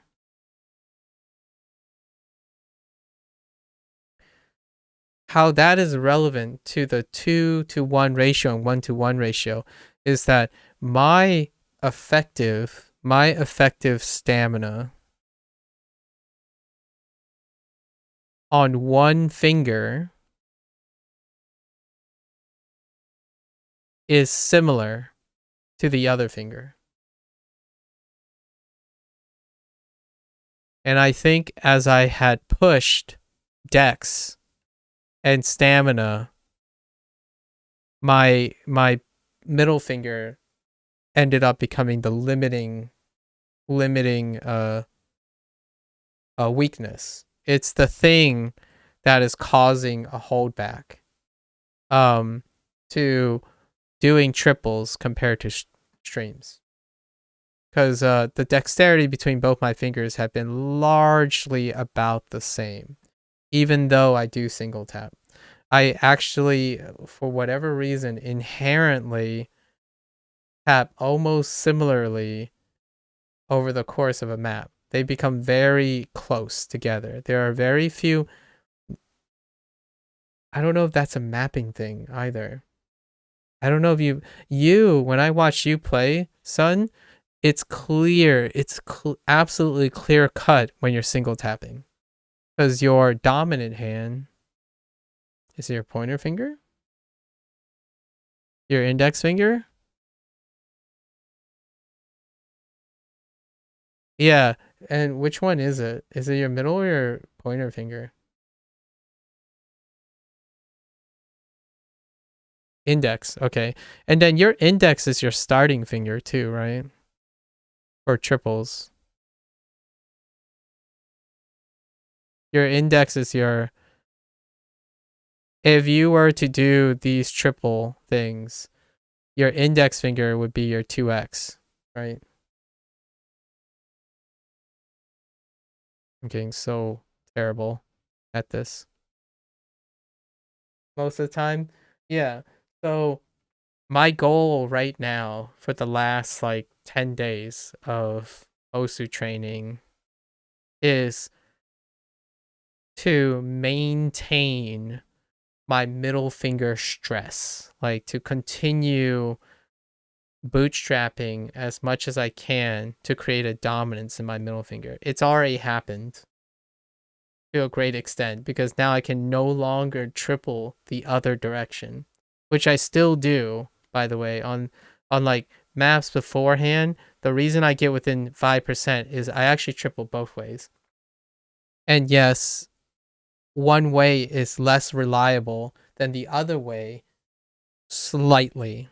But now if I go back to play, right? Which brings me to my next point. I started play, like I always wanted to play Lollybomb eventually and Blend S, right? The other set. But this involves resetting. And what I have found is the accuracy, the consistency is still C for consistency. If you know what I mean. Like, but what I would have expected is that I would have declined, because what happened is now I no longer have ambidexterity, or so to speak, within a hand. Like I don't have this thing anymore. I actually favor my middle finger when I start these things. So what happened is I still have consistency when it comes to the streaming stuff.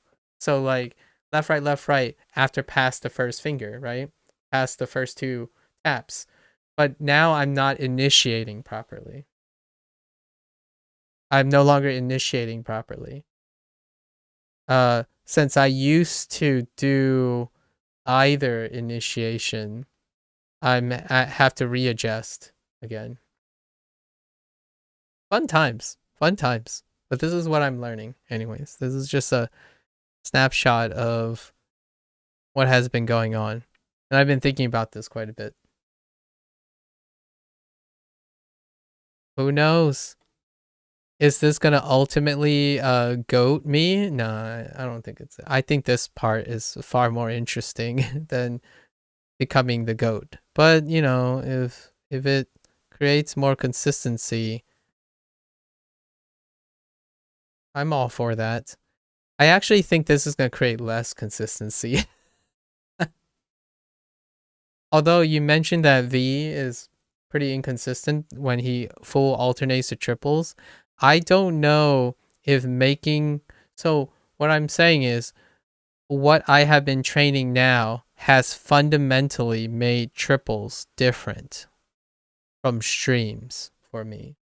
It was actually before I started training, I actually felt that I could agree with you more than I agree with you now. Starting on the same finger has removed the indistinguishable nature of a stream and a triple. I actually used to just stream, pause, stream, pause.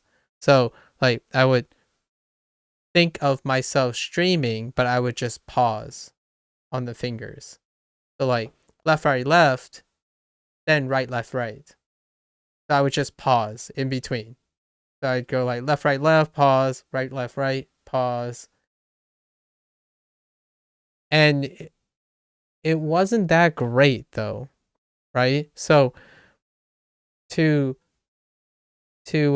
explain why I am inconsistent on triples before I started training is because my triples are not created equal. Yeah, no. I get that. I get that. But that makes them not literally the same, if you know what I mean. Or like if it's literal, it's you imagine them strung together because then they would be exactly the same, right? Because you would just be continuing where you left off and then you're just maintaining it. It's closer. I mean, it's closer to being literally the same than imagining it's the beginning of a stream each time. Because a longer stream doesn't always start over. It only starts over in the beginning, like once. Um, but it's a good mindset that I've been using. I've been using that mindset since I started practicing. I have not used that mindset before this. I have strung them together. What I meant was like three triple rhythm is literally yes, I agree, which is what I mean. I agree with you. And I use the word spacing. The timing spacing stays the same. So they are literally the same. Just the spacing. But a triple is not literally the same as a long stream. It's like all the other components put together. Like the term triple encompasses everything. And then the term stream, I mean, we use two different terms, so I'm sure I can appeal to your logic that the reason why we use two different terms is that they're inherently something different about them. And a lot of times that can be internalized. And it's kind of humorous because when you say they're when people tell me they're literally the same, I actually treated them quite literally the same for a really long time until now. Now I treat them a lot less the same because I no longer see a stream broken up with a beat in between. I see many streams.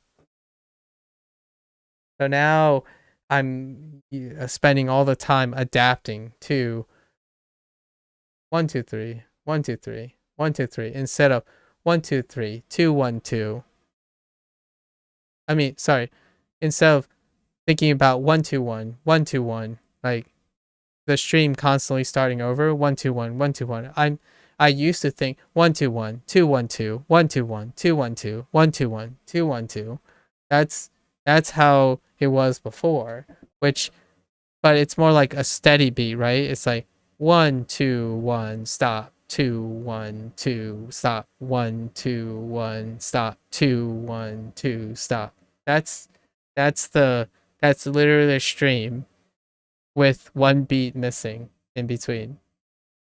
Now it's 1 2 1 1 2 1 1 2 1, where it's always starting over, and it's become a learning experience. It's become so taxing to my middle finger. I almost feel like I should start on my pointer finger. Can you do that though? Son, have you tried playing like that? The 1 2 1 stop 2 1 stop 1 2 1 stop 2 1 2 stop 1 2 1 stop 2 1 2 stop. Have you tried doing that? Hey, Josh. I no longer can do that. I legit can no longer do it. I can't. I tried a couple times. I've tried. I'm not great at it. Can only do it mediocre. Yeah, it like it goes it what would happen? What would happen is be like 1 2 1, and then it's a rest. We'll use a rest note, and then I'll do the first one, right, and then I would reset, right, and do 1 2 1, and then immediately it'll become 1 2 1 again.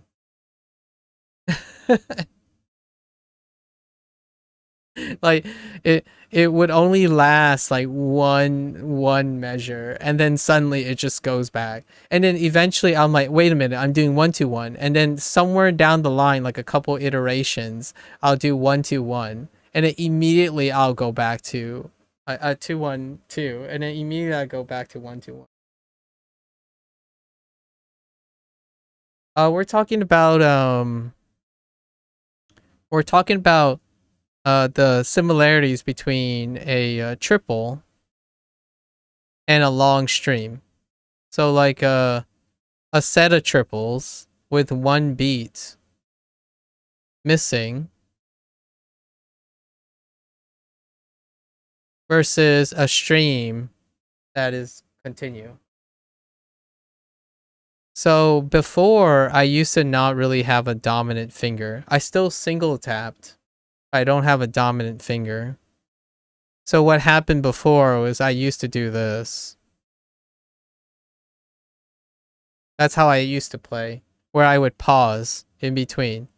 So what this do is when someone says they're literally the same or they're very similar, that's what I mean by they're literally the same. But the thing is, it's not literally the same, because if you're doing 1 2 1, the rest is 2, right? So the rest is actually 2, which shifts over. So from Sun's perspective, to support Sun's perspective, it actually is literally the same, because technically on a rest, you're not playing anything. So it's still 1 2 1. Musically is still the same, because you're doing 1 2 1 rest, 1 2 1 rest, 1 2 1 rest. So you're still feeling that, like, you're imaginarily hitting 2, but you're not actually hitting 2, you're resting on 2. So musicality wise, it is even literally the same that way. But each one has a slight difference between the two. That's why we use triples and streams. We use the term triples and streams. So how you think about it is what we're discussing here. And no, most Osu players probably don't think about it this way. They just do it. Sun feels and gropes and like smells and dances with the circles. Meanwhile, I'm here drawing diagrams. This is how music is interpreted. When I learned violin, this is how I visualize violin, like how I visualize the notes and the timing. So, you know how you talk about how you clump things together, right? Yeah, Sun gropes circles. He likes circles a lot. Um, what you call it? You know how you like to clump things together, like clump patterns together? This is even more distilled than that. Done. Like, I'm taking your clumping of patterns and stuff to like the nth degree. This is how I break down patterns. And when someone says, well, Osu doesn't really have patterns, and I'm like, I get what you mean by like patterns, as in the way circles are like lined up with respect to each other, but that's not the patterns I'm talking about. I'm talking about the rhythmic pattern most of the time. And my interpretation of rhythmic patterns impact how I play a lot, especially when the music itself is changing rhythmically. And it's really difficult for me because it's overwhelming because I'm thinking about this stuff while playing the song. So in the end of the day, I actually agree with you, son. The way we're playing it now, or like the way I have started playing it, is actually closer to an actual stream, like literally in many ways, than it is the way I was looking at it, which it reverses the natural cadence and rhythm of your hand. Like you're no longer going 1 2 1 2 1 2 1 2 1 2 1 2. You're going 1 2 1 2. Wait, and then you reverse the cadence 2 1 2. It's like, well, that will naturally feel very jarring. Like if I had to guess it, and there are players who play this way, right? Full alti players play this way. So the question is, here's me asking statistical questions again. How many full ulti players do this? Or how many players in general? What is the statistical breakdown and parsing of people who don't reset on back-to-back triples? Like what I mean is as you're going up, you know, in aptitude.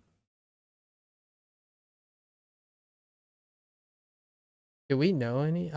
It's difficult to tell because there's no numbers in the keys. There's no like ways to specifically point out, except you have to like go into their VODs and specifically just look at it.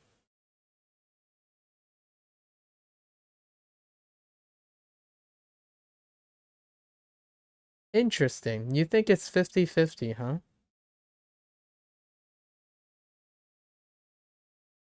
Hmm. I think I'm gonna say generously, I'm gonna say it's a 7-30 split where there's a downbeat. Well, I call the single tapping people, the reset one, they're downbeat players. And then this is even beat players. Because I can support why a downbeat can help timing,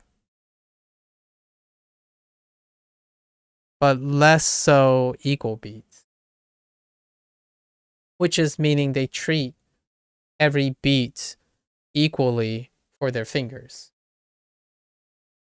But it would be really cool to answer this question or like find any stats to support it. I'm going to say there's a deviation towards downbeat.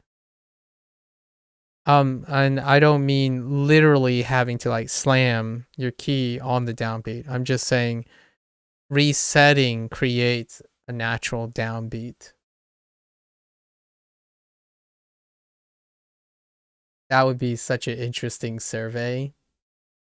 Now I'm gonna be like hyper attentive when I see like Osu replays or when I see other people play. I'm gonna be like looking out for this, which would be really great. It's a shame that back-to-back triples are for very specific maps. Like what I mean is, they're gravitated towards very specific. Not a lot of genres go back-to-back triples. Oh, oh, you said other 50. Oh, wait. Hold up. Wait, you said over 50. Wait. Now I'm confused. I actually read your statement incorrectly. You would guess, oh, that makes sense.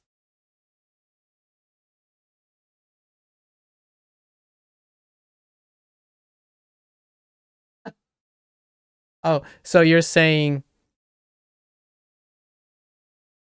saying it's a 50-50 split, or are you saying there are more people who single tap and the remainder that's not within that alternate?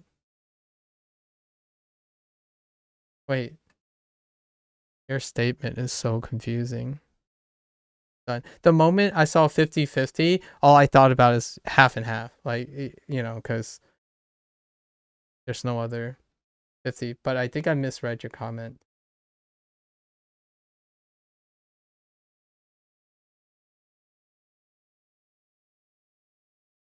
Yeah, that's what I'm think. That I don't know if sun means that though.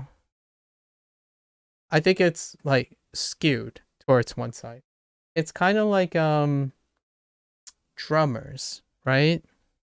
If we're thinking about drummers, more people single tap and the remainder are all alters right of those. Oh, and then 50-50 of the alt start. Oh, that's fair. That's fair. So it'd be like uh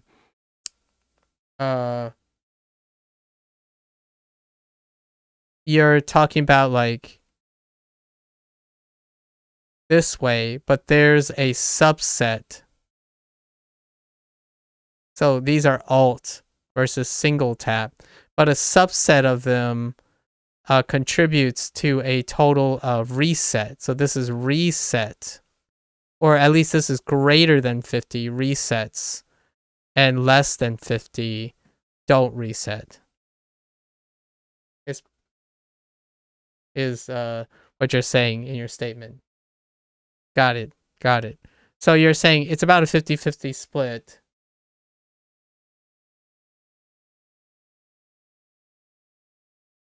Oh, they do? I haven't thought about that. Oh, they do start on the same? Oh, interesting. So when you have, they always, even though they full alti, it's not full continuous alti. It's full alti with the reset. Oh, okay. I didn't notice that. I get it. I thought the whole idea, so is that the difference between full alti and not full alti? Full alti are the Pepegas like this that I was doing, and then the not the alti people who aren't full alti are like this, the the bottom one, where the rest is here.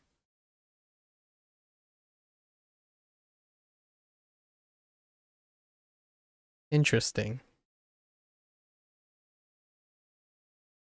I'll tell you if it, I'll tell you if the problem gets. I'll tell you if I can become more consistent. But I am fundamentally changing the way I'm playing Osu at the moment.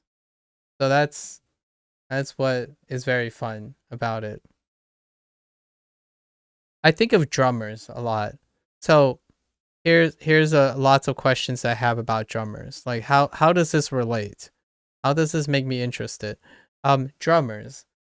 You know how when they play triples, do they start on the same dominant hand, or they do they choose to continue where they left off? I kind of sort of know the answer to this, but they would probably start on the dominant hand to perform the groups of groups of beats together. So, um, cause you remember that classic rhythm where it's like 1, 2, kick drum, hit the cymbal, right? 1, 2, kick drum, hit the cymbal. 1, 2, kick drum, and then you can always see a drummer doing like favoring one side of their body when they're doing this. So it's it does already show in their body language that they restart on one side. They don't like evenly just sit there and not sway left. But with that said though, what about band members? What about drum lines? Because those people are like it's so hard to know. But like a band drummer, you can definitely tell that they choose a dominant side.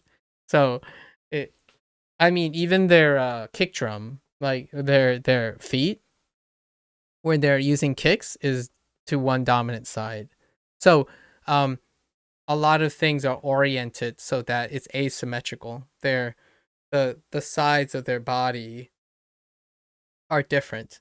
I mean, even the drum kits alone are asymmetrical unless you only have one drum, which that's why the drum line thing comes into play. Because drum line, they have like one snare, right? So it's very difficult to tell if they favor one side or not. Lots of fun things to think about. But that's a good holiday hangout. I was gonna head out earlier today because I didn't sleep very well. What cut into my practice today is I kind of, instead of sleeping 8 hours, I slept like in 2 4 hour chunks, and it was tough today. But I still did better than yesterday on a baseline thing. Anyways, I need to come up with I need to come up with more questions. You know what would be really fun? When you guys finish something and there was an interesting question or an interesting conclusion that someone has and we could discuss about it. I would love to do that because then you just practice. You just practice about it. Whether you're streaming under, yeah, I know. I moved it to no category because I don't really know. I didn't. I sometimes it's irrelevant because I store the VODs under the category. Oh, you didn't know you could actually do that? Oh yeah. So without being a little sketch or sus, for a while, what people would do is, there was, the terms of services for Twitch, right? You have to be actively doing something, or you have to be like actively present to stream content, or else you can like get into trouble for not actually doing anything. So when people like go to sleep, but they don't want to use cams or show a feed that shows that you're providing some sort of entertainment, well, it will upset people if you belong to a category. And a lot of times it was the just chatting channel. There was controversy about, hey, just chatting, people are actually there doing stuff. That's the whole point of just chatting. So there's like gatekeeping within Twitch. I know. I know.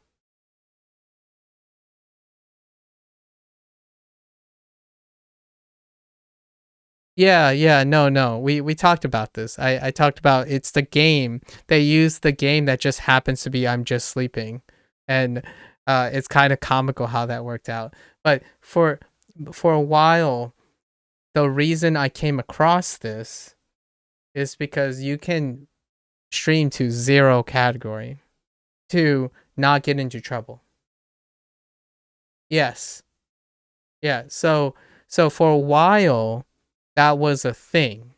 And what you can do technically to not get witch hunted, right? Like to not irk anyone who belongs to a specific category, even though, and just chatting is the one that tends to be the category. To avoid that, you just stream to zero. Like you just stream to no category. So you're unlikely to, tick someone off that belongs to basically the just chatting channel. There was a lot of animosity about people who place themselves in just chatting, and then, like how just chatting is viewed as a category. There was a lot of that. And it happened a bunch of times. Remember, like at some point it was social eating, so then the beach and hot tubs thing. So a lot of times just chatting became a default for, I don't know what I'm doing, so I'm gonna hang out and just chatting. And nowadays I am just chatting, but personally I don't think the Twitch community has a category to describe what I do when I'm not playing video games. It's not just chatting. I'm I'm just gonna be level with those people who are actually just chatting. It's not what they're doing. Like, they are doing something they like to do. It's not something I'm doing. And then you think, well, there's podcast and talk show. That's different too. Podcast talk show involves a guest, involves planning, scripting. The closest thing I would say that is relevant to what I'm doing is a category called radio show. Radio show would be the closest thing to what I'm doing. So I cannot earnestly find myself feeling appropriate to go into just chatting. You might be thinking, well, what's the harm? Like, you are technically just chatting. What could possibly happen? You could attract just chatting people. And when you attract just chatting people, what has happened previously is the viewer comes out and say, hey, can you react to this video? Post a link. And I'm like, looking at the thumbnails, like, the answer is no.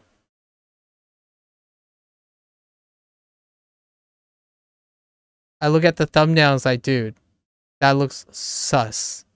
That is sus to beyond belief. So that's why I'm in no category. And I don't want to put myself in talk show or podcast because that's a small group of people, but at the same time, they represent something they're doing that I am not doing. And I don't want to be disrespectful to them in any way because it does take a lot to keep up podcasts and talk shows. It involves scheduling with people. That's a thing I don't do. I typically don't do that. And that's an effort that must be recognized. It's a shame that Twitch doesn't have a community big enough to support aspiring podcasters and talk shows. Meanwhile, YouTube is exploding with podcasts and talk shows. And it's just a reflection of the difference in community. And in fact, YouTube is not the central hub for podcasts. YouTube is playing catch up, like how YouTube Shorts is playing catch up with TikTok. Doctor chats about X things, new category, and looking into X subjects to talk about, and the guest pass and stuff. So I've been doing this segment, and it's just going to be called what? I think I started calling it Deep Digressions, and maybe type like one or two topics I talk about during this time. But they're just going to be collections of stuff that I may find I should revisit sometime.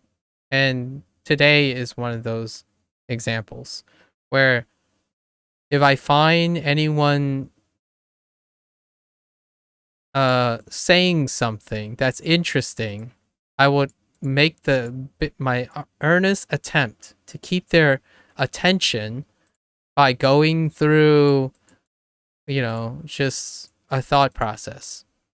And boy, did the first one. The dude Hef. I call him Hef because, or I'm guessing by his name, but his username is sus, so I call him Hef instead.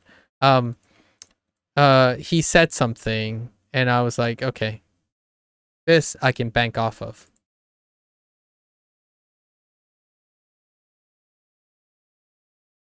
Ooh, I like that. That's a good name. Roll off the tongue nicely. Wait, are we talking about the same name? Because I kind of not so subtly. Oh, deep digressions. Oh, okay. It's alliteration. Josh, come on. When you get segments, you gotta stick to deep alliterations. Come on. You know who's the master of alliterations that is in the popular culture right now? The late Stan Lee. Wait, does Stanley have two E's? Yeah, I think so.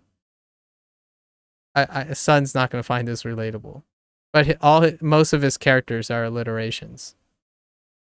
It's a it's yeah, it most of his character names have alliterations. It's one of the it's so mainstream. Even before it was mainstream, it was still a mainstream knowledge that he used alliteration for his characters. Uh, you know, Peter Parker being effectively the de facto one that most people would start with. Honestly, you know what didn't strike me as obvious? What happened to Tony Stark? Like, Tony Stark is not alliterated. Spider Man is the de facto series that people would say uh, Stan Lee had a fascination with alliteration. Uh, I know Sun is not into Marvel, but like the main heroes, like the main goober heroes, um,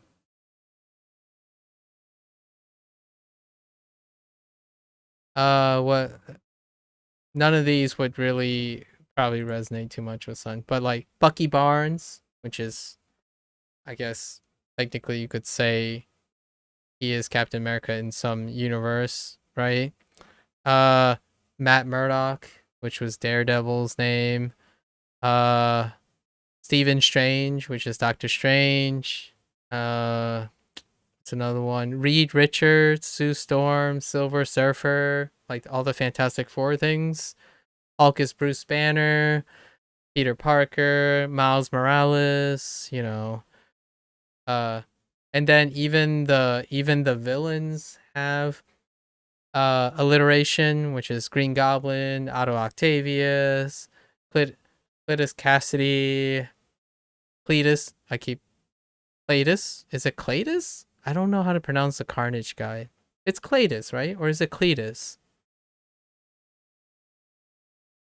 I'm getting different languages mixed up.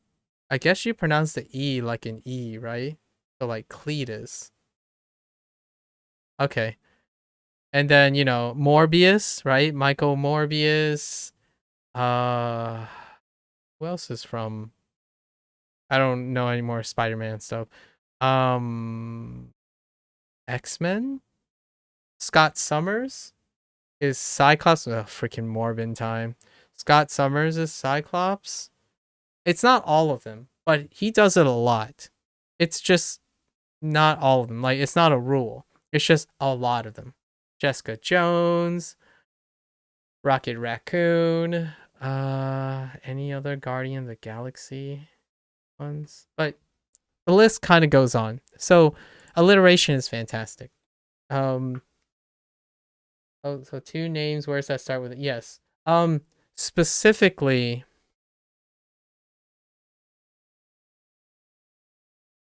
actually, I was gonna say something, but let me think about that for a moment. It's huh.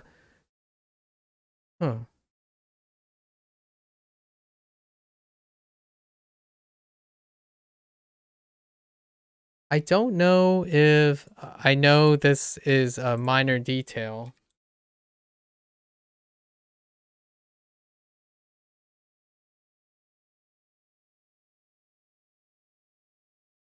but I need to know. Okay, okay. I'm thinking of something else then. I was making sure if there was a exclusion between vowels and consonants, but there isn't. If there was a name, if there was a separate name for alliterating vowels. Um, yeah. So I usually use alliterations all the time. It rolls off the tongue because it's an alliteration. Like my one of my best friends and I, we were kind of testing out the waters on this candid culture thing, which candid culture is the segment that I was gonna possibly see if I could convert into like a podcast or a talk show. If I were to seriously do the format, it would probably be the primary format of what I would get on stream for. Like what I if I were to produce something, if I were to be a producer and a host, I would most likely do a talk show or a podcast, and I would call it Candid Culture. That didn't quite work because of scheduling. There's too much scheduling, and then I don't want to obligate people. That's the reason. That's one of the major drivers to say that this is not a podcast. It's not a talk show. We do. There's a lot of scheduling and prep that deals with maintaining a podcast and a talk show, and those often involve interviews. My best friend, he has to set up for interviews for a zine that he keeps up each year. Candid culture? What do you have against the K sound, you butthead? I think you just like the word deep. Is there something deep? Do you I think you're referring to deep dive. It is playing off another alliteration. So here's another psychological thing. Okay? So the reason why I pick specific alliterations like deep digressions, right? Deep digressions.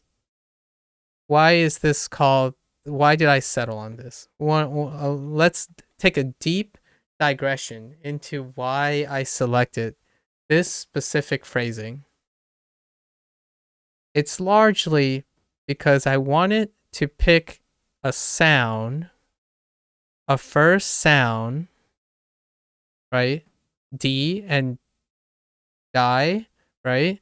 Wow, those are actually that's kind of morbid, but um the reason is I think about mere exposure.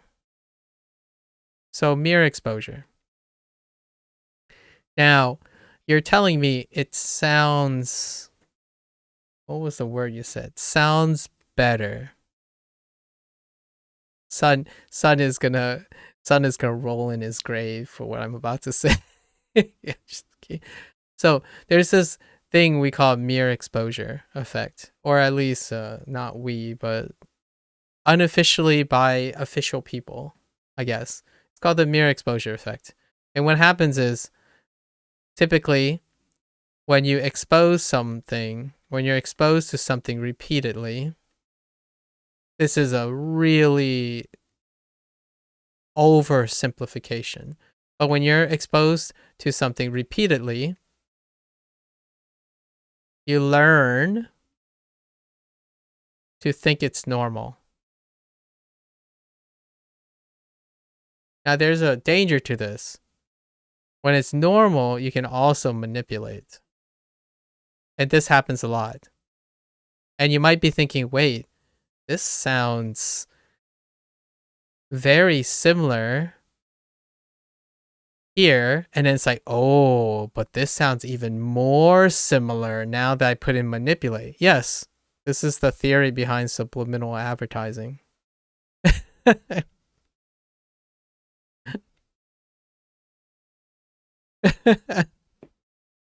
So and then before subliminal advertising, obviously there's ads. But you can use this very effectively.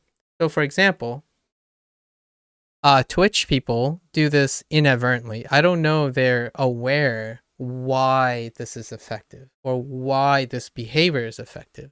So for example, I've talked to Sun about it a bunch of times about how to condition engagement, how to form and create expectations by being consistent. Why does consistency work?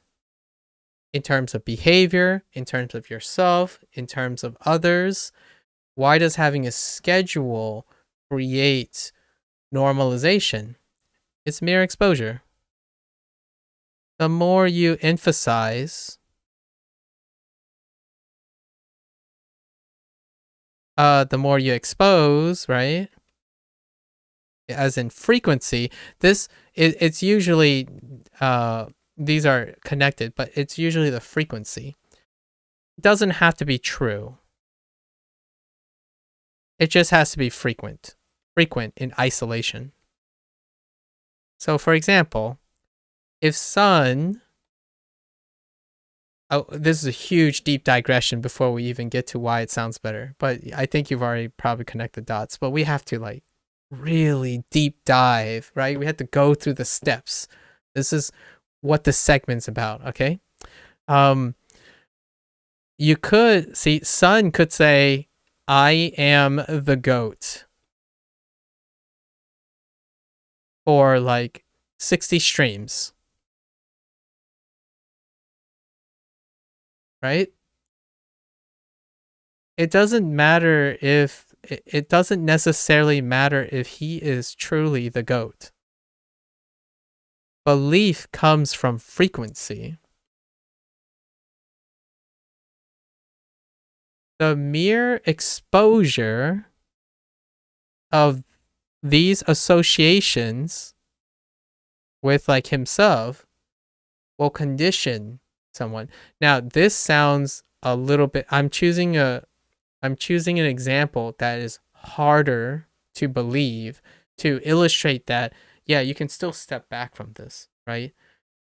But that's not what makes YouTube and TikTok so powerful, and Facebook and influencers and content creation. This here is like my mantra of danger. This is the thing, one of the center pieces of what governments and stuff are concerned about. This seemingly abstract idea is one of the biggest dangers, and what all the people who have power are concerned about.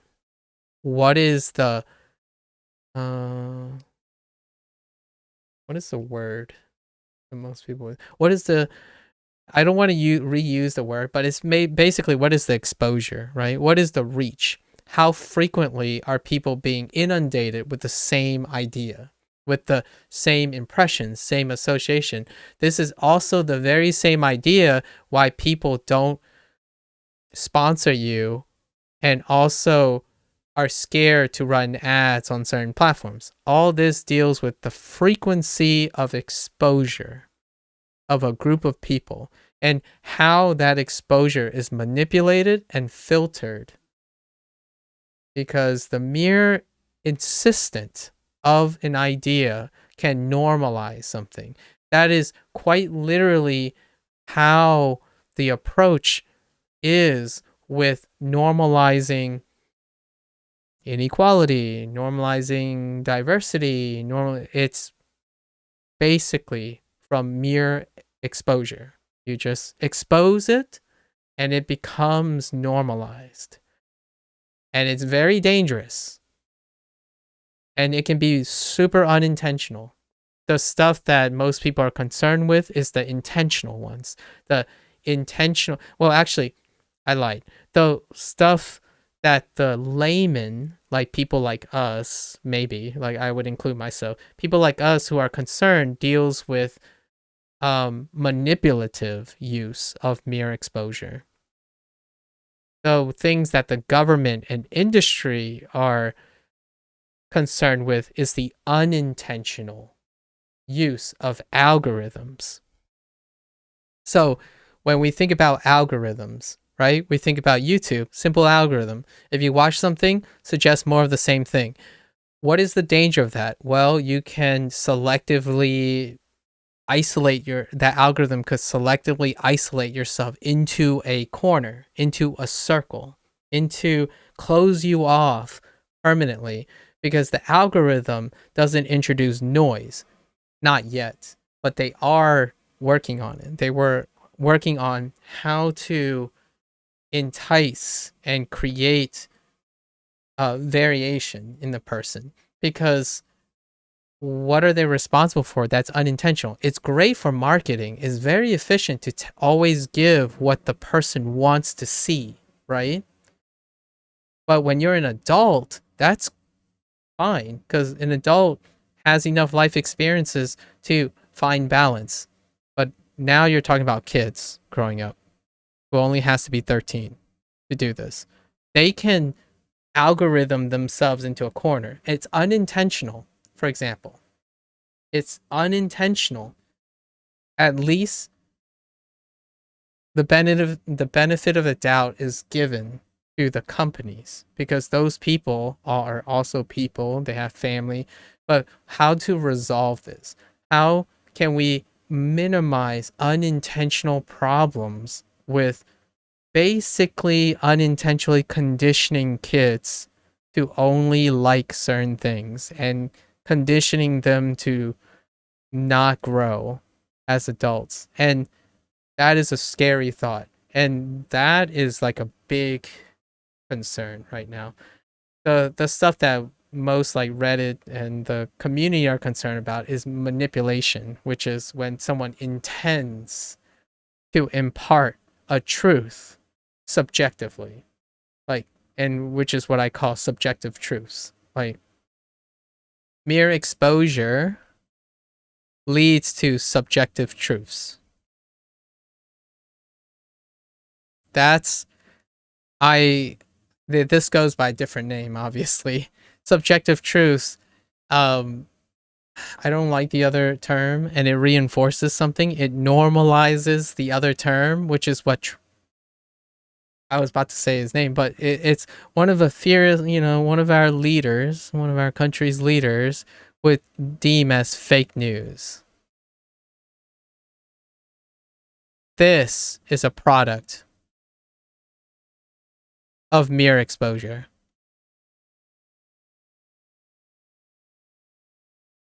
This is scary. This stuff is the most scary thing I've ever witnessed.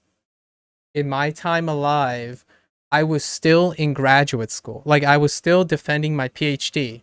When this happened, I feared for the future of like everything. Because that phrase was popularized, the legitimacy of experts just got wrecked, just got destroyed. Anything can be refuted by uh by showing reasonable doubt simply by saying a phrase with no validity whatsoever.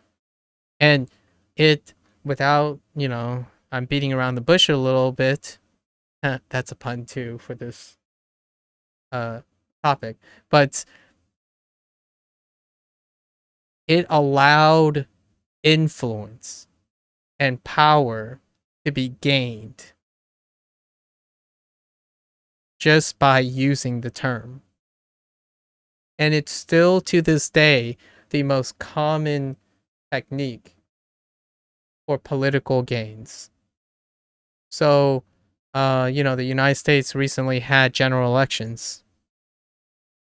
This technique is still the most common way of creating political advantage.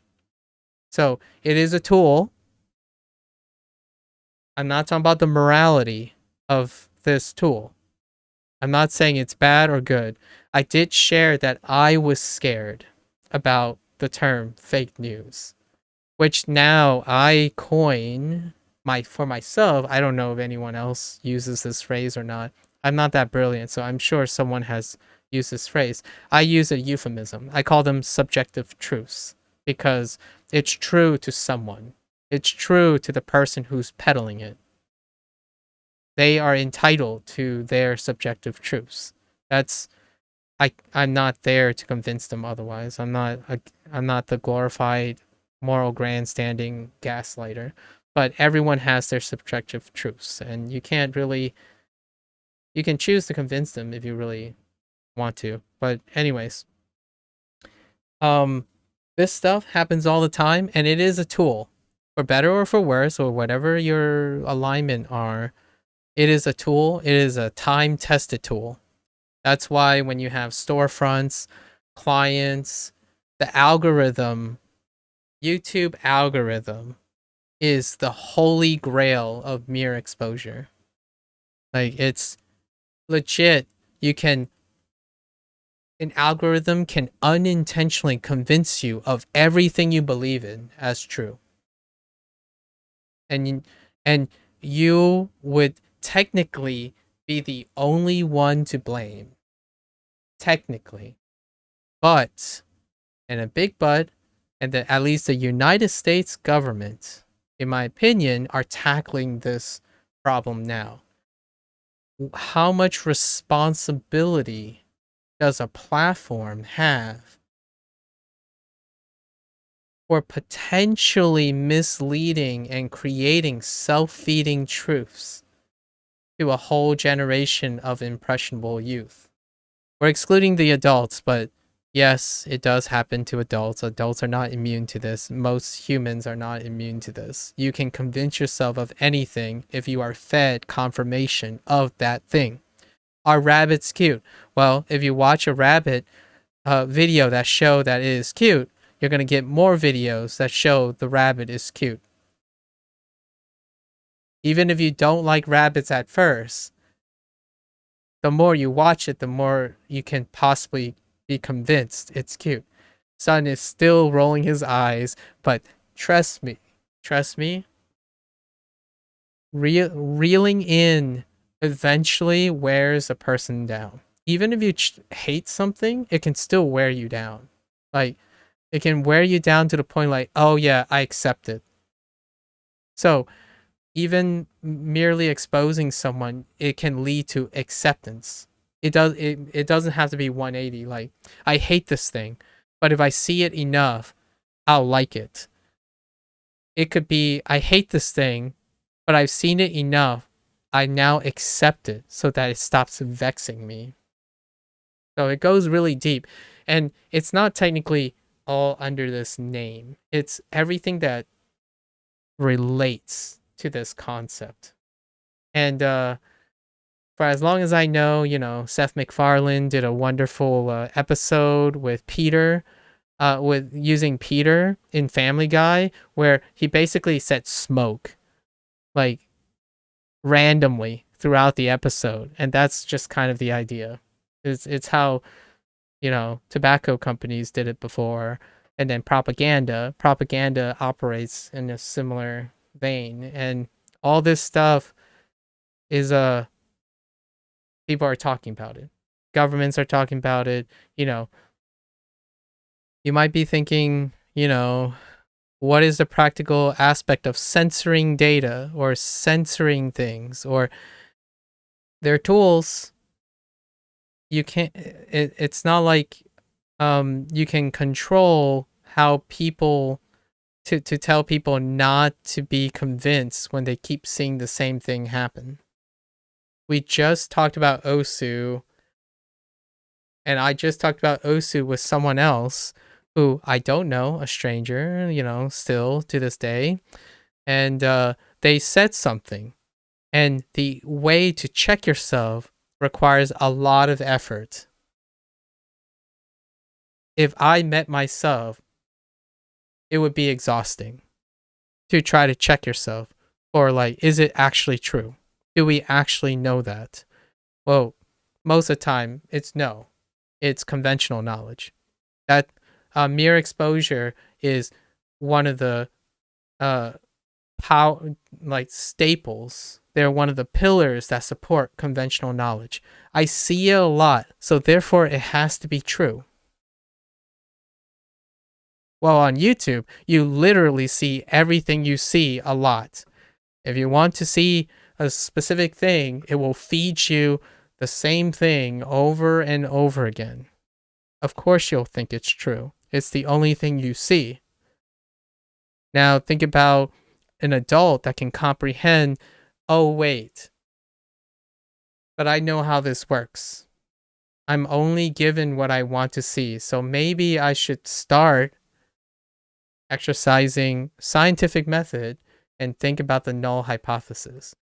Let's try to deliberately search for something that supports the other end to see how strong my conventional knowledge is. You have a 13-year-old. The first world they're exposed to is everything they were exposed to the first time. It's like kind of having a one-dimensional parent. I know that kind of went really dark, but it's kind of like imagining a parent operating like a robot. They have a set of rules that are unbending, non-dynamic. So when the child goes against those rules, this recursive behavior will be knocked out of them, will be slapped out of them as much as possible. That's what the algorithm is doing. The algorithm is like, no, no, no, no. You just watched rabbits. You just watched a video of rabbits. You are now a rabbit lover. You can only be a rabbit lover. No, no, no, no. Don't. We're not. The whole world just composed of rabbits. And the youth would be none the wiser. They will not become exposed to anything else. They can't even have a chance to say they don't like things. What are the dangers of not knowing other things? There are a lot of dangers, and it's all unintentional. So like to know what you dislike is very informative. It's quite informative. It doesn't feel great, but we've already seen this stuff before the internet.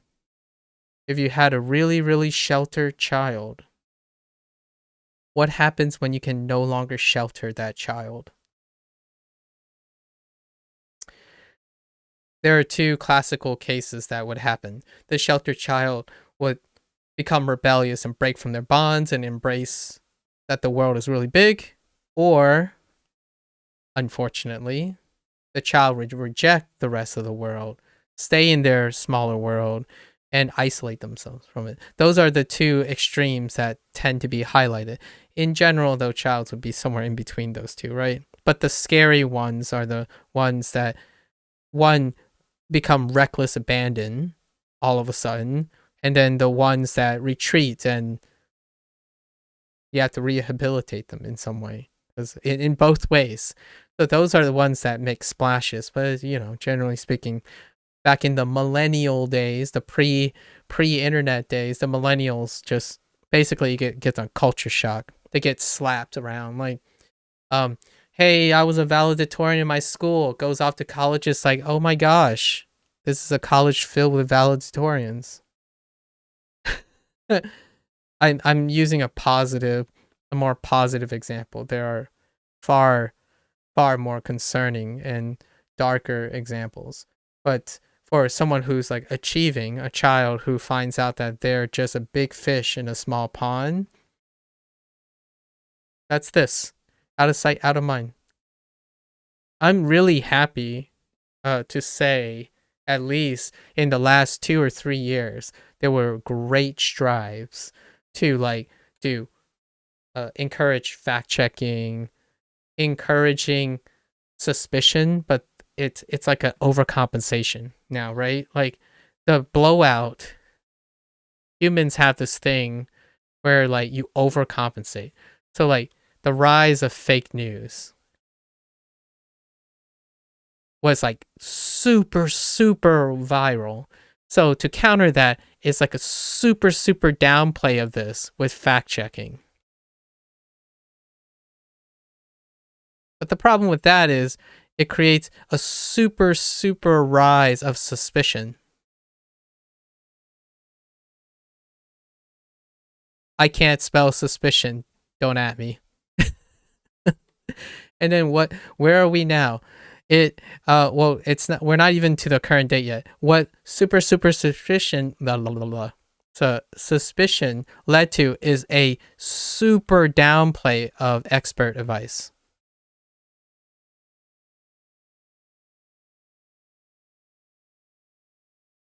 This was around the time when I was graduating as a PhD person, right? As a PhD candidate.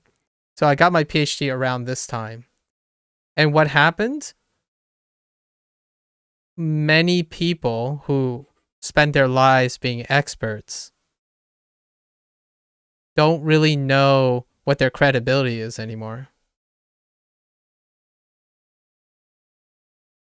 And then COVID happened. And it was a full-blown realization of the overcompensation of suspicion. That this time, when I graduated, this was at its height, where expert advice is viewed with the utmost suspicion, but the utmost suspicion was a consequence of fact-checking and fake news. So then credibility went in an all-time low because it's nice. It's great to be skeptical. Can never say that word. I always have trouble saying that word. But, to make sure the facts check out and whatnot. But the problem is, it was so heightened that even experts have diminished credibility. So when COVID happened, it was like a perfect storm. COVID required experts to disseminate information. And you know the rest. When credibility in experts go down, what happens? We're still living it. We're still in that period. What has become of suspicion? Suspicion is great to make sure it's rigorous and whatnot. But when it is mismanaged, hold up, I'm gonna cheat with Sun's spelling. Thanks, Sun. Suspicion, what it leads to is lack of expert advice. So where do we feel the lack of, how do we fill this up? How do we fill this up? The rise of mere exposure. To what you say? Influencers. There's a silver lining to this. It doesn't end with a terrible, I don't like doom and gloom things. There's still more. I'm saving space. So it's the rise of influencers. Then you have things like, this is true. This is true because I say so. Why is it true? More people believe it's true. So, you know what's ironic about that? It's really close to fake news. but in a way, it's not out of pragmatic gain, so to speak. Oh no, it is out of pragmatic. It's not as malicious, in my opinion. It's not as deceptive, because earnestly, what they're saying is true. Influencers is what they believe, which comes from, I like to believe it comes from virtuosity, as in an intent.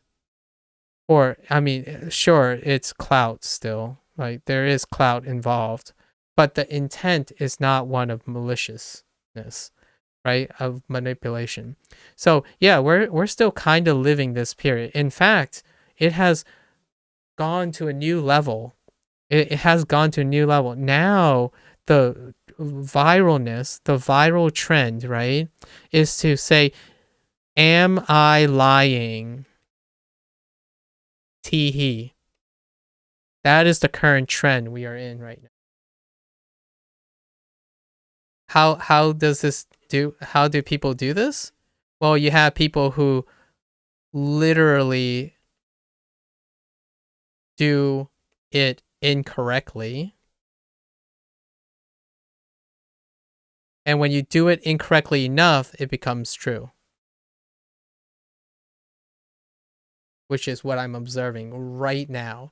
A trend is to say, this person says this happens. Let's see if it's true. The person legitimately do it incorrectly. I didn't say intentionally. It's not clear. You can't tell if it was intentionally incorrect or not. And then because of the viral nature of that person's influence, it becomes true. So now one person is saying the other person's lying, but the other person say it's true. What do you get? You get confusion. And then there's more. It's a game. It becomes a game. So how good is my lie? That's celebrated. So that's another viral component.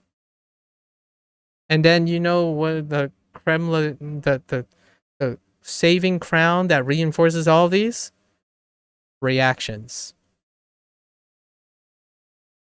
to all of these things. It's like it's crazy. It's the vast majority of it right now is like people, instead of reposting, which has some stigma of being low effort, instead now people go out of their way to reproduce something but subvert the expectation so no one knows if it's true or not. And that's the game. The game is to know if it's true or not. When in the end of the day, they can both be true, they can both be incorrect. It's entertainment, right? But now what has the medium become? Like, can you even say the medium? Can you use the medium to inform anything? Well, I mean, if you have kids and they see this stuff, how does a kid determine if it's true or not? Or if it's helpful or not? What do you do? How do you safeguard? How do you not twist the reality of kids while you're doing this for your entertainment? How much responsibility is the responsibility on the platform to discourage or encourage or warn content creators to do this? That's like censorship, right? It's a freedom of speech problem as well. Like all this stuff. There's so many things. I wouldn't want to be involved in it. But I think I have a punchline, right? There is a punchline to all of this. With this, it goes full cycle. Now they're self-correcting. All this stuff, there's compensation now. Now we have fact checkers again, and we're and we have like people who out other people in a way, or challenge. So naturally, this is going through the bootstrapping of like, oh no, this is not correct. This is correct. And what you get is you kind of get this thing where humans do all the time, where you get like a, this is, we're gonna call this. I need a good word for this. Pip. We're gonna call this the level of pip, right? The vertical is the level of pip of the audience.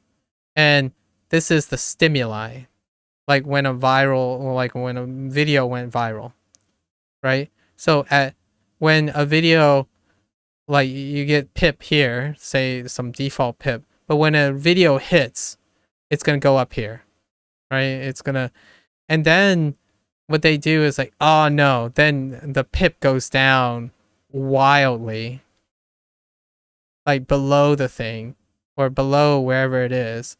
And then another stimuli is like, it's still wild, but it's not quite as big. And then when they compensate, it's not quite as big, right? And every time it's just gonna keep going until the effect is kind of stabilized.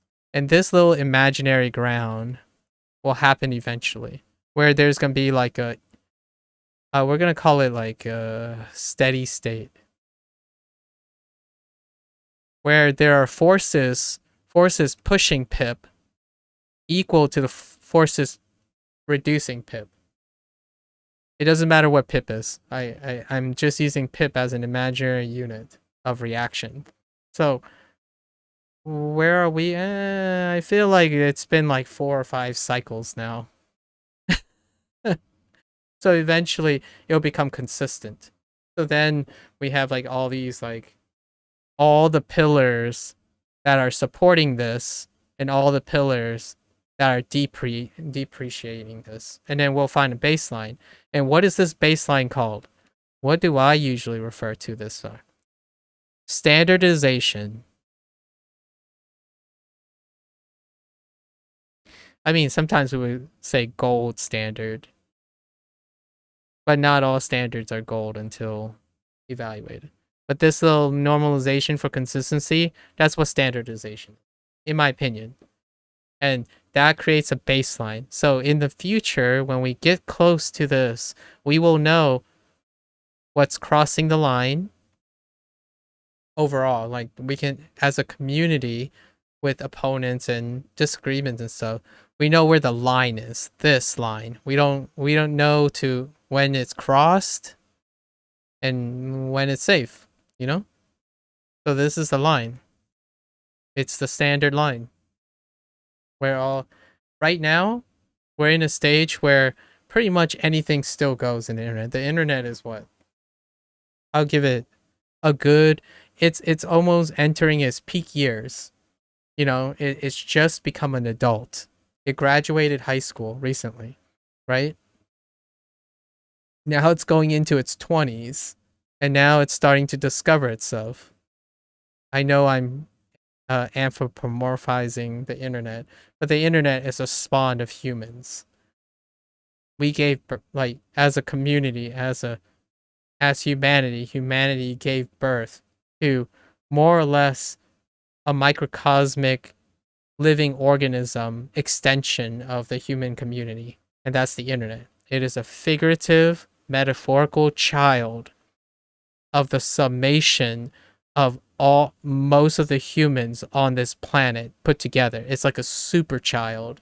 So maybe the super child will go through the same phases as an adult would, but accelerated because it's getting the feedback of millions of humans per second, as opposed to getting the feedbacks of, you know, back in the day, typically what? As a millennial growing up, you probably get the feedback of like 20 people max by the time you graduate from high school.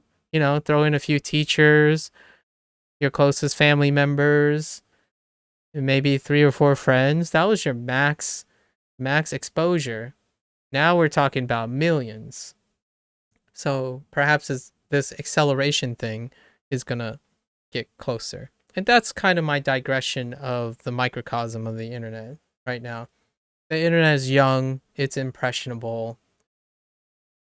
Humans have this super amazing elasticity to normalize things, to like standardize consistency. In the end of the day, however much I'm a novelty seeker, like I love dynamic changes and whatnot, consistency brings standards, and standards bring professionalism. Professionalism safeguards the minimum requirement for pragmatism, decency, morality. It provides that steady state. Standardization is the status quo. And I remember I as a millennial, one of the fads tend to be like down with the status quo because status quo is consistently long enough, right? It's consistently long enough to show problems. The internet is slowly getting to the point where it is consistently enough that we know what potential problems that we may have and positives that we want to keep. Before then, there weren't any standards. So, in order to truly know what a problem is, there must be consistency.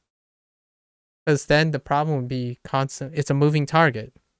So we're getting really close now to this place where, who knows, Twitch is following this. Twitch is a great another microcosm, right? Twitch has to explore their ecosystem, their community, but things keep changing. But now it's been around consistently enough, right? That they might actually know how to reform, how to hone in and refine what they have. It could be next year. It could be soon. It's soon TM basically. So it's kind of interesting, in my opinion. And when I mean interesting, it still baffles me. My bafflement when it comes to uh subjective truths is my hot take for today. Subjective truths. How people, how these truths come from spurious experience.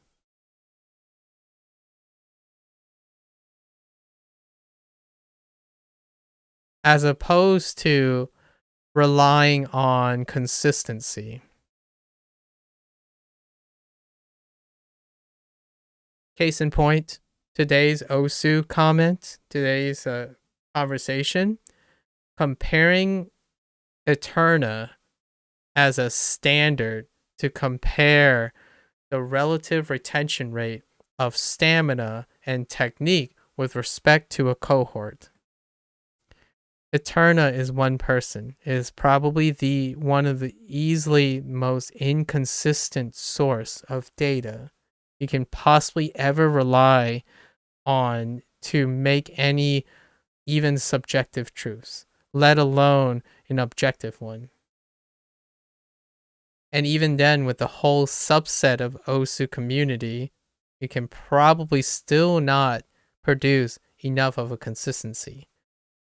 There's a reason why. Thanks. Thanks, Brad. You too. Uh, there is a reason why someone like Pepe continues to survey and add more data. Proving something is an uphill battle. It is like it's in I cannot express how much harder it is to prove something than to disprove it. So often you want to challenge yourself by disproving it first because it's the easier one. That is not what most people think. Most people think it's easy to prove something. If they don't believe that, they certainly act like it's easy to prove something. It's easy to convince someone of something. You can convince anyone by mere exposure. Just say it enough times. Eventually you'll convince someone. Just say it a bunch of times.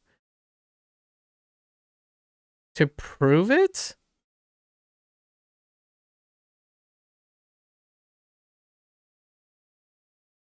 I spent 14 years of my life to prove that maybe scientific thinking was for me. Doing internet research for 2 years is a drop in the bucket compared to trying to prove yourself that your life career is a good choice. Especially even in a career in proving things. So don't mind that sounds very aggressive, but it is worth emphasizing that it is okay to be convinced of something or convince other people. It's a little deceptive to constantly say you have proved something or know something to be true when you yourself do not know if it's true in reality. Like, It's great to have agreeing opinions and disagreeing opinions that are based on facts that you picked out. Those are opponents, we can't answer, we basically don't answer many questions in general on evidence alone, and that should be the norm. It should be, in my opinion, encouraging to have people willing to take risks, to know that they don't oversell their conviction. When you oversell, you can unintentionally endanger people. You can, like, let alone benefit them. Like, certainly you can have a conviction that feels like this is what you do is the right way, like you only have the right mind. That's fair. All right? I'm not going to tell you what you should not do. But I don't necessarily empathize with that, cuz you can still be persuasive and say I care for you. And therefore I believe with the evidence that I collected myself that this is the best way for you. That's a fair statement. When you go and say, this evidence proves that this is true, the likelihood of that being correct is astronomically improbable. Because there are things in this universe that have far more evidence and they can still not be considered true. So to think that your complex narrative and web of logic, which I just did, by the way. So this thing about what I think about the internet and where it is, this is a story. This is a narrative. This is a subjective truth that I'm weaving together. I haven't presented any evidence. There are no evidence in this narrative. It's just a compelling coincidence that I'm showing that is cyclic. It's evident of human condition. It seems very provocative, but I have in no way said that this is fact. This is just something I'm brainstorming, and maybe if I am so ambitious, like certain prominent figures, which one prominent figure that I went down the rabbit hole to try to figure out what they mean is a lot of people ask me if my logic, it happened a couple of times, generally like for older people, they approached me and they said like, Jordan Peterson is a person that comes up a lot. It comes up at least a couple of times. And what I can say is respectfully, as respectful as the respect is mutual. Like from what I gathered cursorily, this person understands that the last sentiment that I mentioned is that we discuss things as humans using evidence to best demonstrate a form of logical thinking and rationale. Most people on this planet, for myself, and by extension, something that I've seen from Jordan, is that we don't see other human beings as opponents. We see them as intellectuals that are capable of forming rational, logical conclusions that are largely opinions supported by evidence, or at least hopefully by evidence. So respectfully, he takes stances on certain things, and I lack those things. Actually, a lot of the stuff he talks about, I can concede that he is correct because I lack those things. So a lot of times people say like, oh, do you like Jordan Peterson, or what do you think of Jordan Peterson? I think that he is someone that's very different from me, but we practice the same type of logic. We practice these things, but his approach and his morality also comes in through his priorities. And I am not an alpha dog like this person. But I could earnestly say we can probably sit in the same room and agree on the same thing, even though um, we are very different people. So I would echo his sentiments where you can have discussions. The reason why you have discussions is because there are a lot of things that are very complex. And someone like myself, and I empathize with Jordan Peterson when the slew of viral things that he is constantly inundated representing is he is often challenged by other people. And typically, the people that challenged him tend to be individuals who oversimplify their subjective truths and pass it off as facts. And it's just like a montage of him simply stating, using their same logic to counter argue the same thing, like to counter argue for his position, just to demonstrate the fallacy, the logical fallacy in it. And that weakens the opponents, but he's not intentionally being provocative. He's pointing out the fallacy in order for his opponents to grow, his opposers to enlighten them, to encourage them to be stronger and come at him with even more,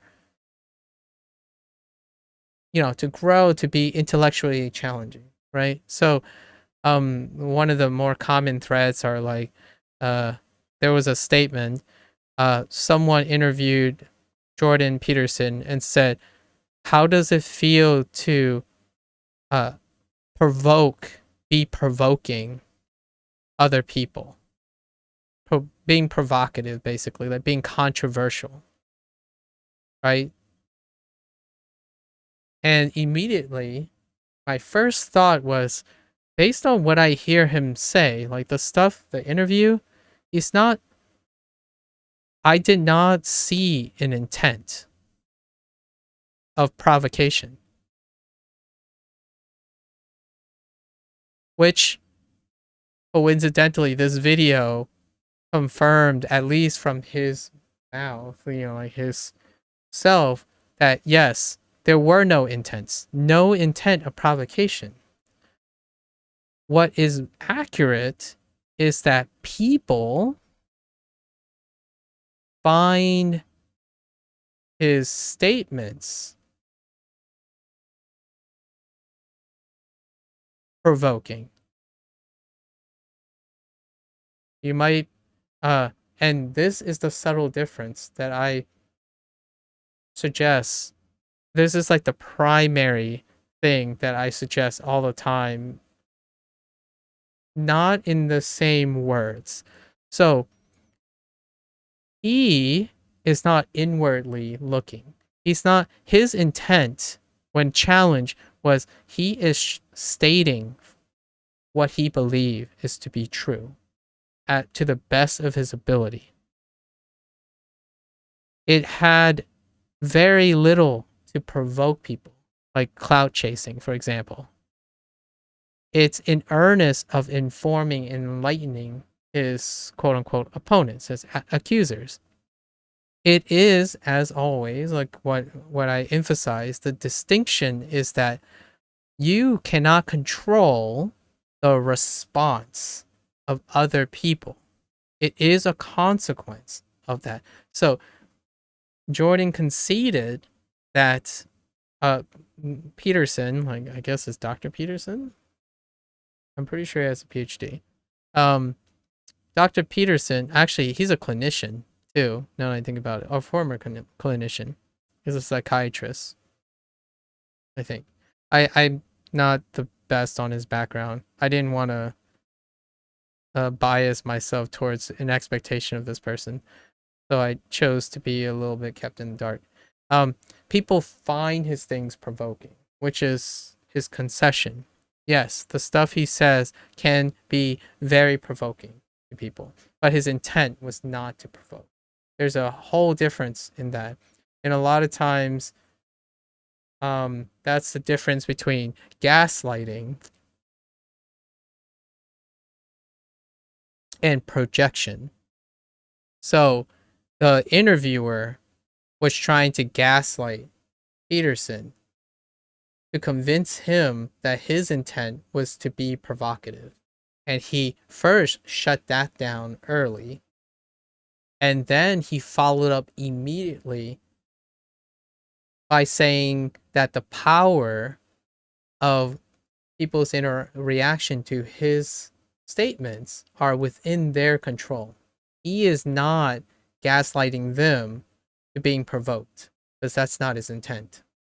But at the same time, it shows that he can look outwardly, not in self-interest.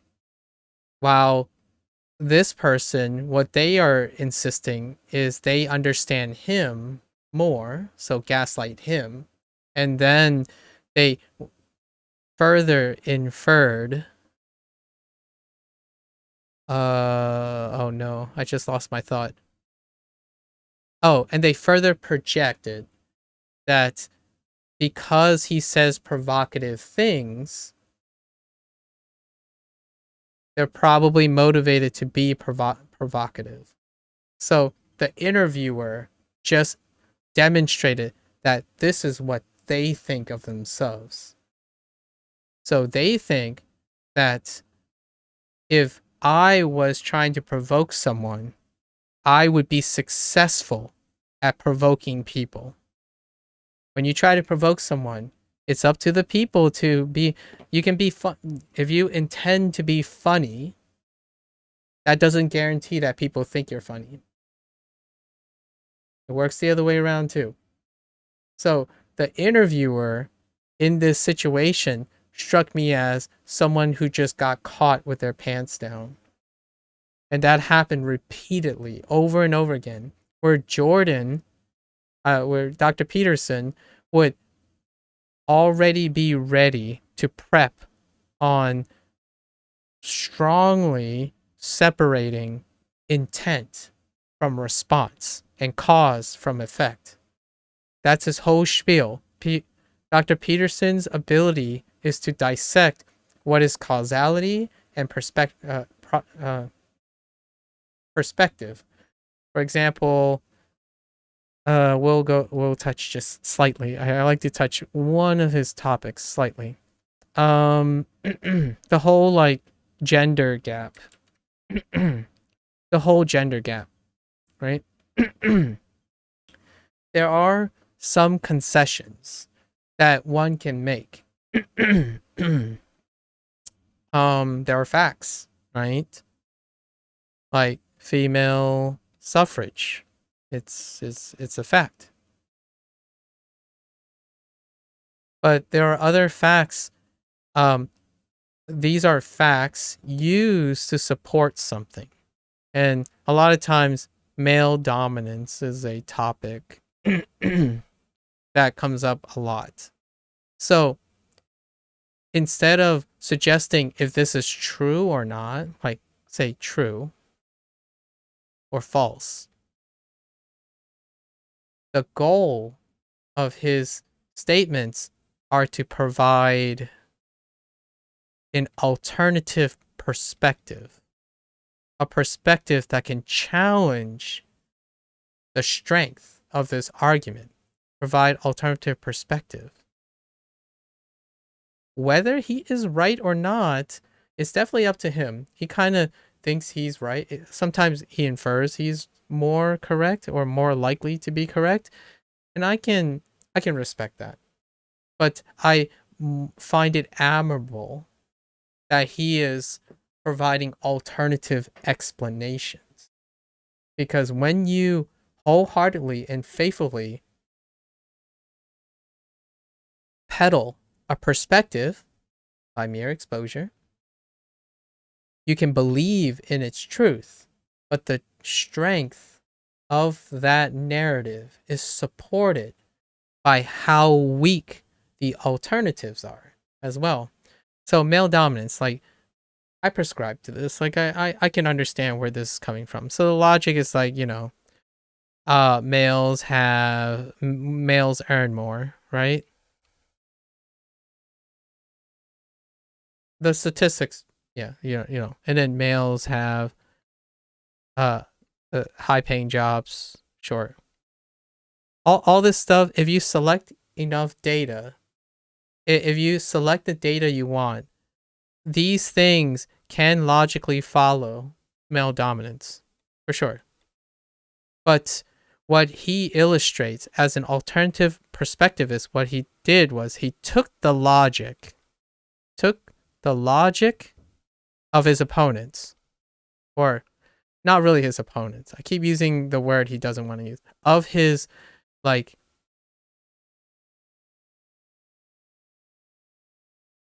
the logic of alternative perspective, right? The perspective that is not his own.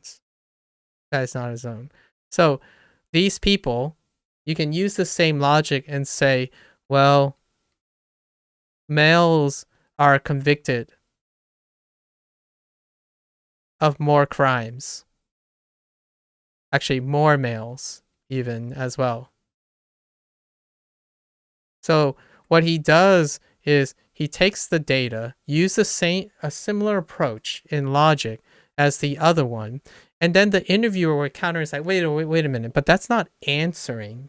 That's not answering why there isn't male dominance. And the retort is,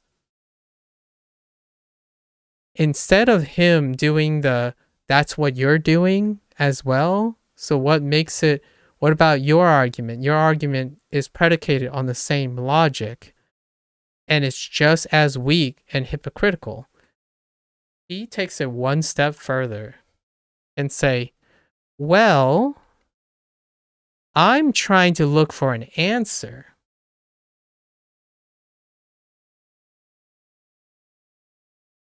And to look for that answer, I need to look for other sources of data, other models that can foreseeably either strengthen or weaken an argument. RU, the RU is inferred, and sure enough, that ends the conversation.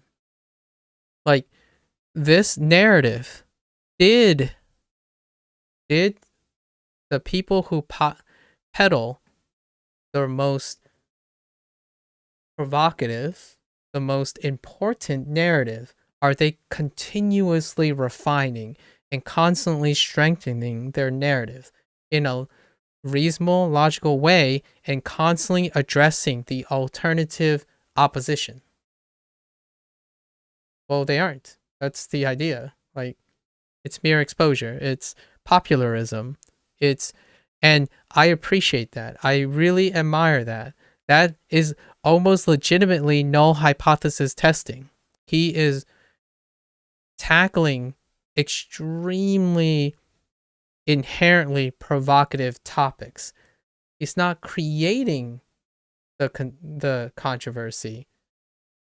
He's involved in the controversy. Like, he found himself involved in the controversy. He didn't create that stuff. This was already controversial to begin with.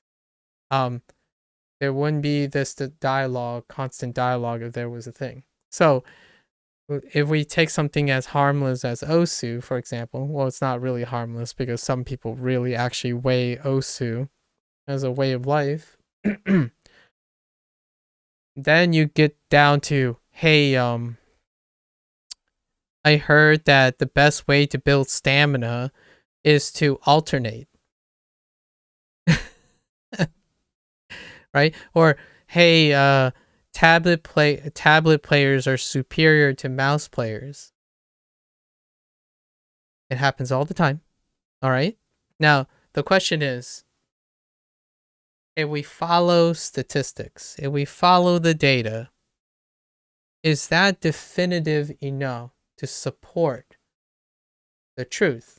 Now, here's the thing. Subjective truth is dynamic as well.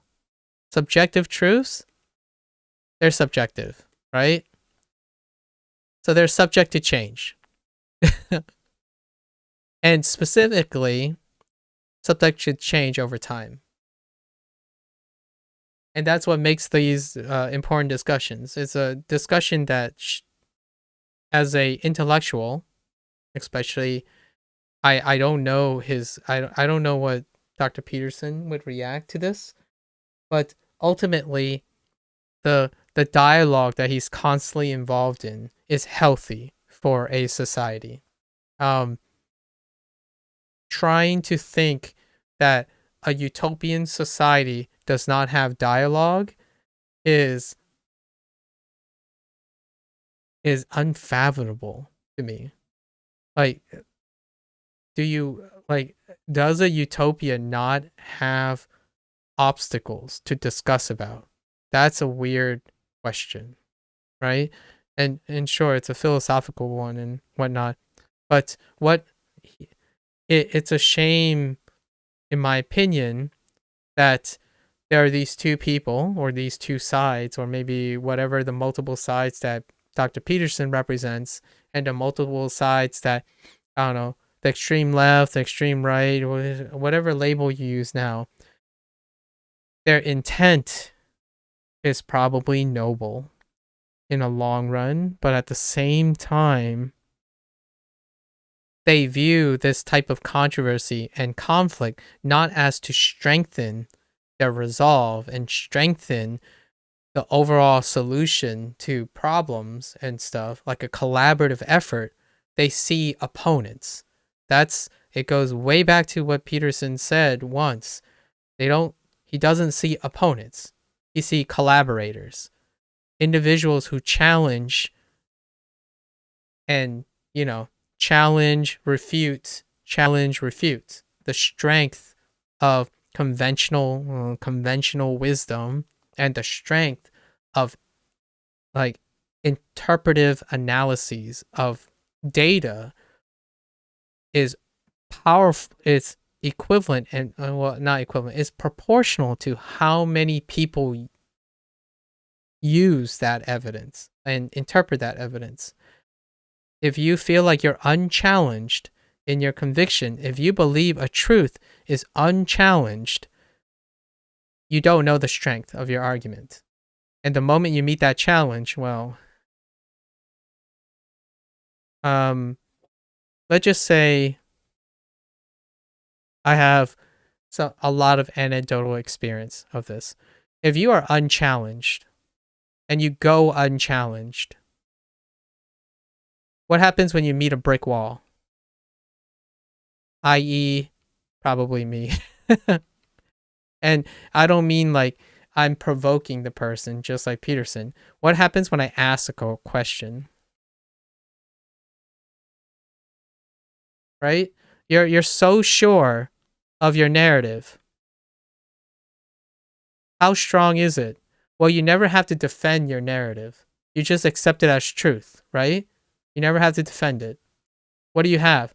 No supporting evidence, because you don't need to defend it. You don't have to keep on updating, right? You don't have to stay updated at all. If it's accepted as truth, you never challenge it. You don't go and look for supporting evidence. You don't update to say, "Oh, is this not true anymore?" or like, "What has changed about it?" You don't require this stuff. So when you hit me, when you tell me something, my first inclination as a person, an intellectual, I guess, I would ask a question. It's like, "Well, how do you know that?" And it's not because of suspicion. It's largely because I'm curious. I'm curious of how you approach things. If someone told me that rainbows taste like Skittles, I would really love to know how they prove that the rainbow tastes like Skittles, because that would be awesome if they can convince me that they know how to prove that. I would want to know so I can learn. I ask questions because I can learn, or there's a chance There's an opportunity to learn. And in my 3 years, I think I tried 13, maybe 14 times. 95% of them is not worth my time. And what I mean is the person, not, this is not me saying it.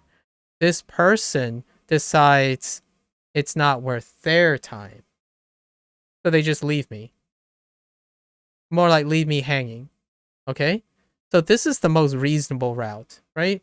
But there's another route. Personal defense.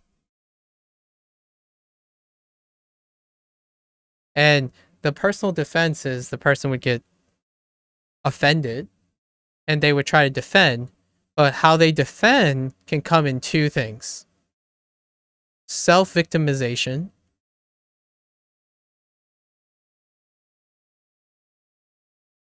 and a moral high ground.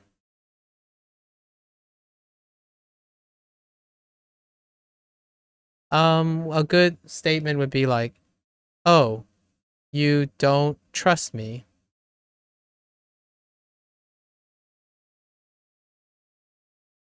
Self-victimization: "Are you calling me a liar?" Now, you might think these are a little bit the same. No, one is that it's something that I'm giving them. I'm giving them trust. The other one is I'm accusing them of foul play. So one is the benefit of the doubt. One is malicious.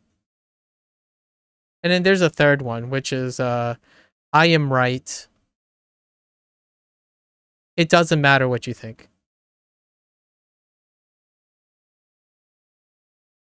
Now, these aren't direct quotes because they come in many forms. Like you can read in between the lines. These are the general and then you have the rare people who actually love what they do because the things they say are possibly controversial and they spend most of their time talking about it. The more you discuss about it, the stronger your argument becomes. So when someone performs any of these three, which turned out to be the majority, unfortunately, it tells me that they don't like discussing their stuff. Like they want people to unilaterally trust them. That's fair. I would love to have unilateral trust from people. That could be very, very comforting. I'm just not a person that can offer that. And what I mean by unilateral trust is I give you trust that you are acting in good faith, as in you're not here to harm me.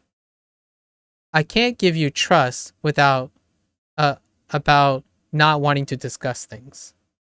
Like if you don't want to discuss things, how could I trust you in that nature? Like you've demonstrated the opposite. You technically just lost my trust the moment you refrain from sharing, even though you implied something, right? So this is Dr. Peterson's battleground. However, we differ substantially because he is a public figure. He believes that one should let the monster out and not keep it in its sheath. I choose to keep it in its sheath. That was quite literally one of his analogies that he made.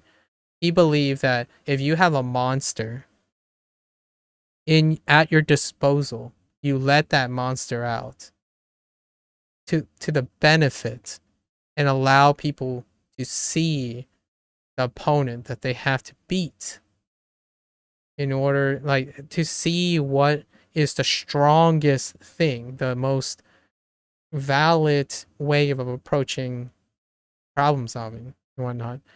I just choose to keep my the weapon, because I have fear and insecurities, which is what Peter Peterson suggested, and I'm like, yes, I concede that. I absolutely agree with him, and it applies directly to me. I choose not to. So even then, when he's offering what a lot of people would offer as a negativity, a criticism, he's simply stating what is likely to be true from the best of his ability, and I absolutely agree with him. I come to the same conclusion. So even when I'm talking about this, is that yeah, I probably sometimes sound like Peterson because I'm more focused on strengthening people's resolve, like strengthening people's reasoning skills, critical thinking. That is the goal. I want humanity to be globally challenging themselves so that your neighbors, if you are down and you are struggling or you have no idea what to do, you can trust the neighboring neighbor to make rational, well informed decisions. Trust has deteriorated so much.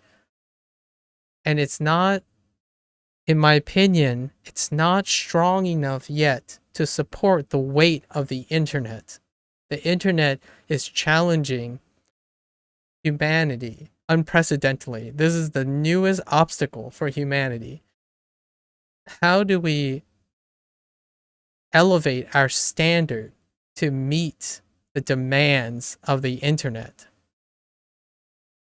Back from fiction, you know, subjective truth to objective evidence. Where does this go? And it's kind of cool to hear um my YouTube feed, like my YouTube short feed. I can't even show it because it's just it's just like hours and hours of controversy. However, I watched them not for the content, not for the context. I watch it for the approach. How does this person go through their thought process in defending themselves and uh, arguing their case? And it just keeps going. They all have different patterns. Peterson was one, and then there's this uh kind of female talk show host named Pearl, and uh I mean Neil deGrasse Tyson is always up there somewhere spinning around, and then like you get Seth Rogen just randomly thrown in there. It's just understanding their approaches. I wouldn't say there's a Swiss Army knife of how to do this, but they are in their position and their influence because they command a skill that I think so many individuals personally, as my subjective truth to offer. The hot take is I think so many people can benefit for themselves, their lives, and feel a lot more closure. And like, there's a lot of benefits to being a rational, critical thinker. And that skill is not available. Like it's not readily communicated or demonstrated. I don't necessarily think this type of thing is like a skill that this is one of the highest skill caps in my opinion. So if someone asked me what is a skill, there are two skills that I typically say. The hot take. Here's the hot take for today. I guess hot take. The first skill I'm going to mention because I'm not going to talk about. I've talked about it way too much. First skill that are like the most lifelong skills desirable in like it's just a constant work in progress. Communication. This is like a something for another time. And second, critical thinking. And specifically, one of the ones that are deficient is self-checking. That might be a little misleading the way it's phrased. It's not. I'm not very satisfied with self-checking. Um, um,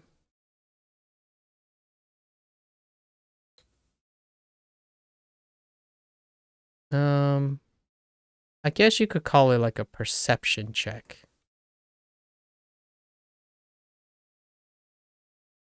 And maybe like cross-referencing is it's this is a full-blown thing too. Like I didn't even go through communication. Communication is like a whole other thing. Like it would take me honestly without deflecting my responsibilities, which I'm going to do now. I'm going to deflect my responsibility. The fact is there are really well-spoken people, well-written people who have books entirely dedicated to these two processes. And it can change your life. It could really change your life. I mean, I'm not making any guarantees or anything, but it can it's such an investment in your life. Like if I had to have a wish for other people, especially for the holiday season, if I had a wish or a New Year's resolution for people that I can just give them, I want to give everyone on this planet the ability to skillfully communicate and exercise critical thinking. There are so many things that are under this umbrella. Like you could be upset, you could be starving, you could be clueless, your emotional train wreck. If you have these two pillars, I am very optimistic that you'll be okay. I'm far more optimistic that you'll be okay.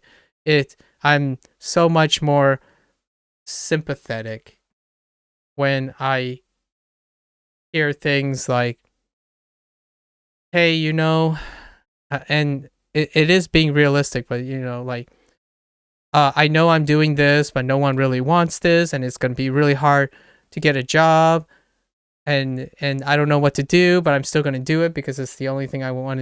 It's the only thing I can do. That type of stuff. It screams a red flag for both of these. First, and those words that I said, it's actually, I'm being a little bit more concise, a little bit more eloquent. It doesn't come out as that. It's even worse than that a lot of times. It would be someone who comes up saying, no, I'm feeling down.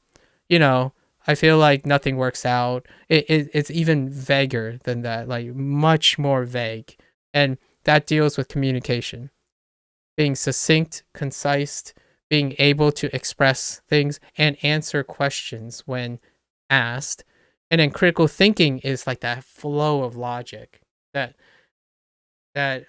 okay, so you failed one interview and now you feel like a failure and you don't think you'll ever do an interview again. Red flag.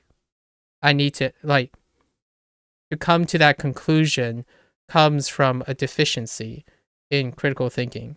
And it's not to say that I'm trying to blame the victim. It's a shame, in my opinion, that the person got to this point in their lives and have a skill set that could have helped them find the solution on their own. Like, be able to not end up in that position where not into that logic loop. And critical thinking, just practicing it can get you out yourself, empower yourself to get yourself out of problems, like especially cyclic logic. One cyclic logic is, I spent so much effort getting this interview and I didn't get accepted to this interview. I spent so much effort, why bother doing it all over again? I should settle for something else. It just circles around. So then it's like, well, okay, well, I'll try for something else. It's like, but that's a lot of effort. Why bother? So it just keeps circling around. It's like, how do you get out of the circle? Well, a lot of critical thinking can help you solve or at least find something that can help you self-check. And yeah, it's such a shame, and you can't actually, as much as I wish for things, and I do not have the right to interlope on someone else's insecurities, and they have to be voluntarily open to a specialist or anyone, even a family member, before they can do that. So if you have your own critical thinking capacity, you can at least come to the conclusion that you might need someone's help. And I have done this too. Like, I've been stuck in a loop before. I've stuck in a loop where I refuse help from someone, like refuse help from the people around me. It's it's an ongoing process. All this stuff is a life skill. And while, yeah, I play video games and we talk about these other skills, there's no these skills are it. Like, these are great. Like, if you can't, you can make shoveling dirt into gold. No, no, I'm over exaggerating, but you can make things work with these skills. Obviously, we're talking about skills. There's other things that are outside of acquiring skills that we're not talking about today, which is health, food, money. There are other things, but we're specifically talking about essential life skills. Just ponder about it. And everyone has a degree of this. So I'm not even forcing you to do certain things. I'm not saying what you need to do to get better communication or critical thinking. That's up to you to decide. I do not want to tell people that I have the magic bullet in understanding how you develop these skills.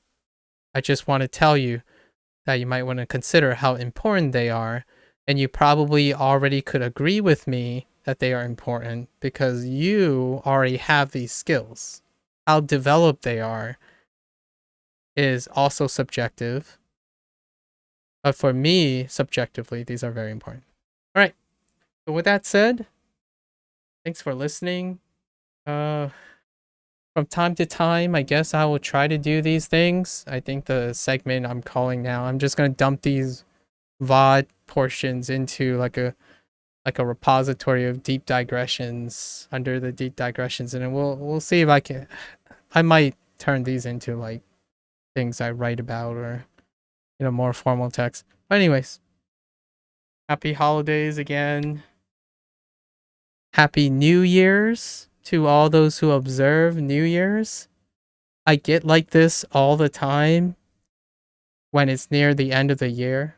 It's a time for self-reflection for me, and I tend to think about the bigger picture a lot of the things that I'm involved in, i.e., the internet culture, the gaming culture, the controversial cultures, like gender and whatnot. I see these all the time. And my YouTube feed is filled with retrospection. Everyone I follow or see are reflecting on the year. What did 2022 bring? And I hope you guys have an overall fond memory of what 2022 is, just for the whole mental health thing. And if I don't see ya, have a happy new year, and yeah, stay safe, stay cozy, take care of yourself, and yeah, until the next discussion. All right, take care. Bye.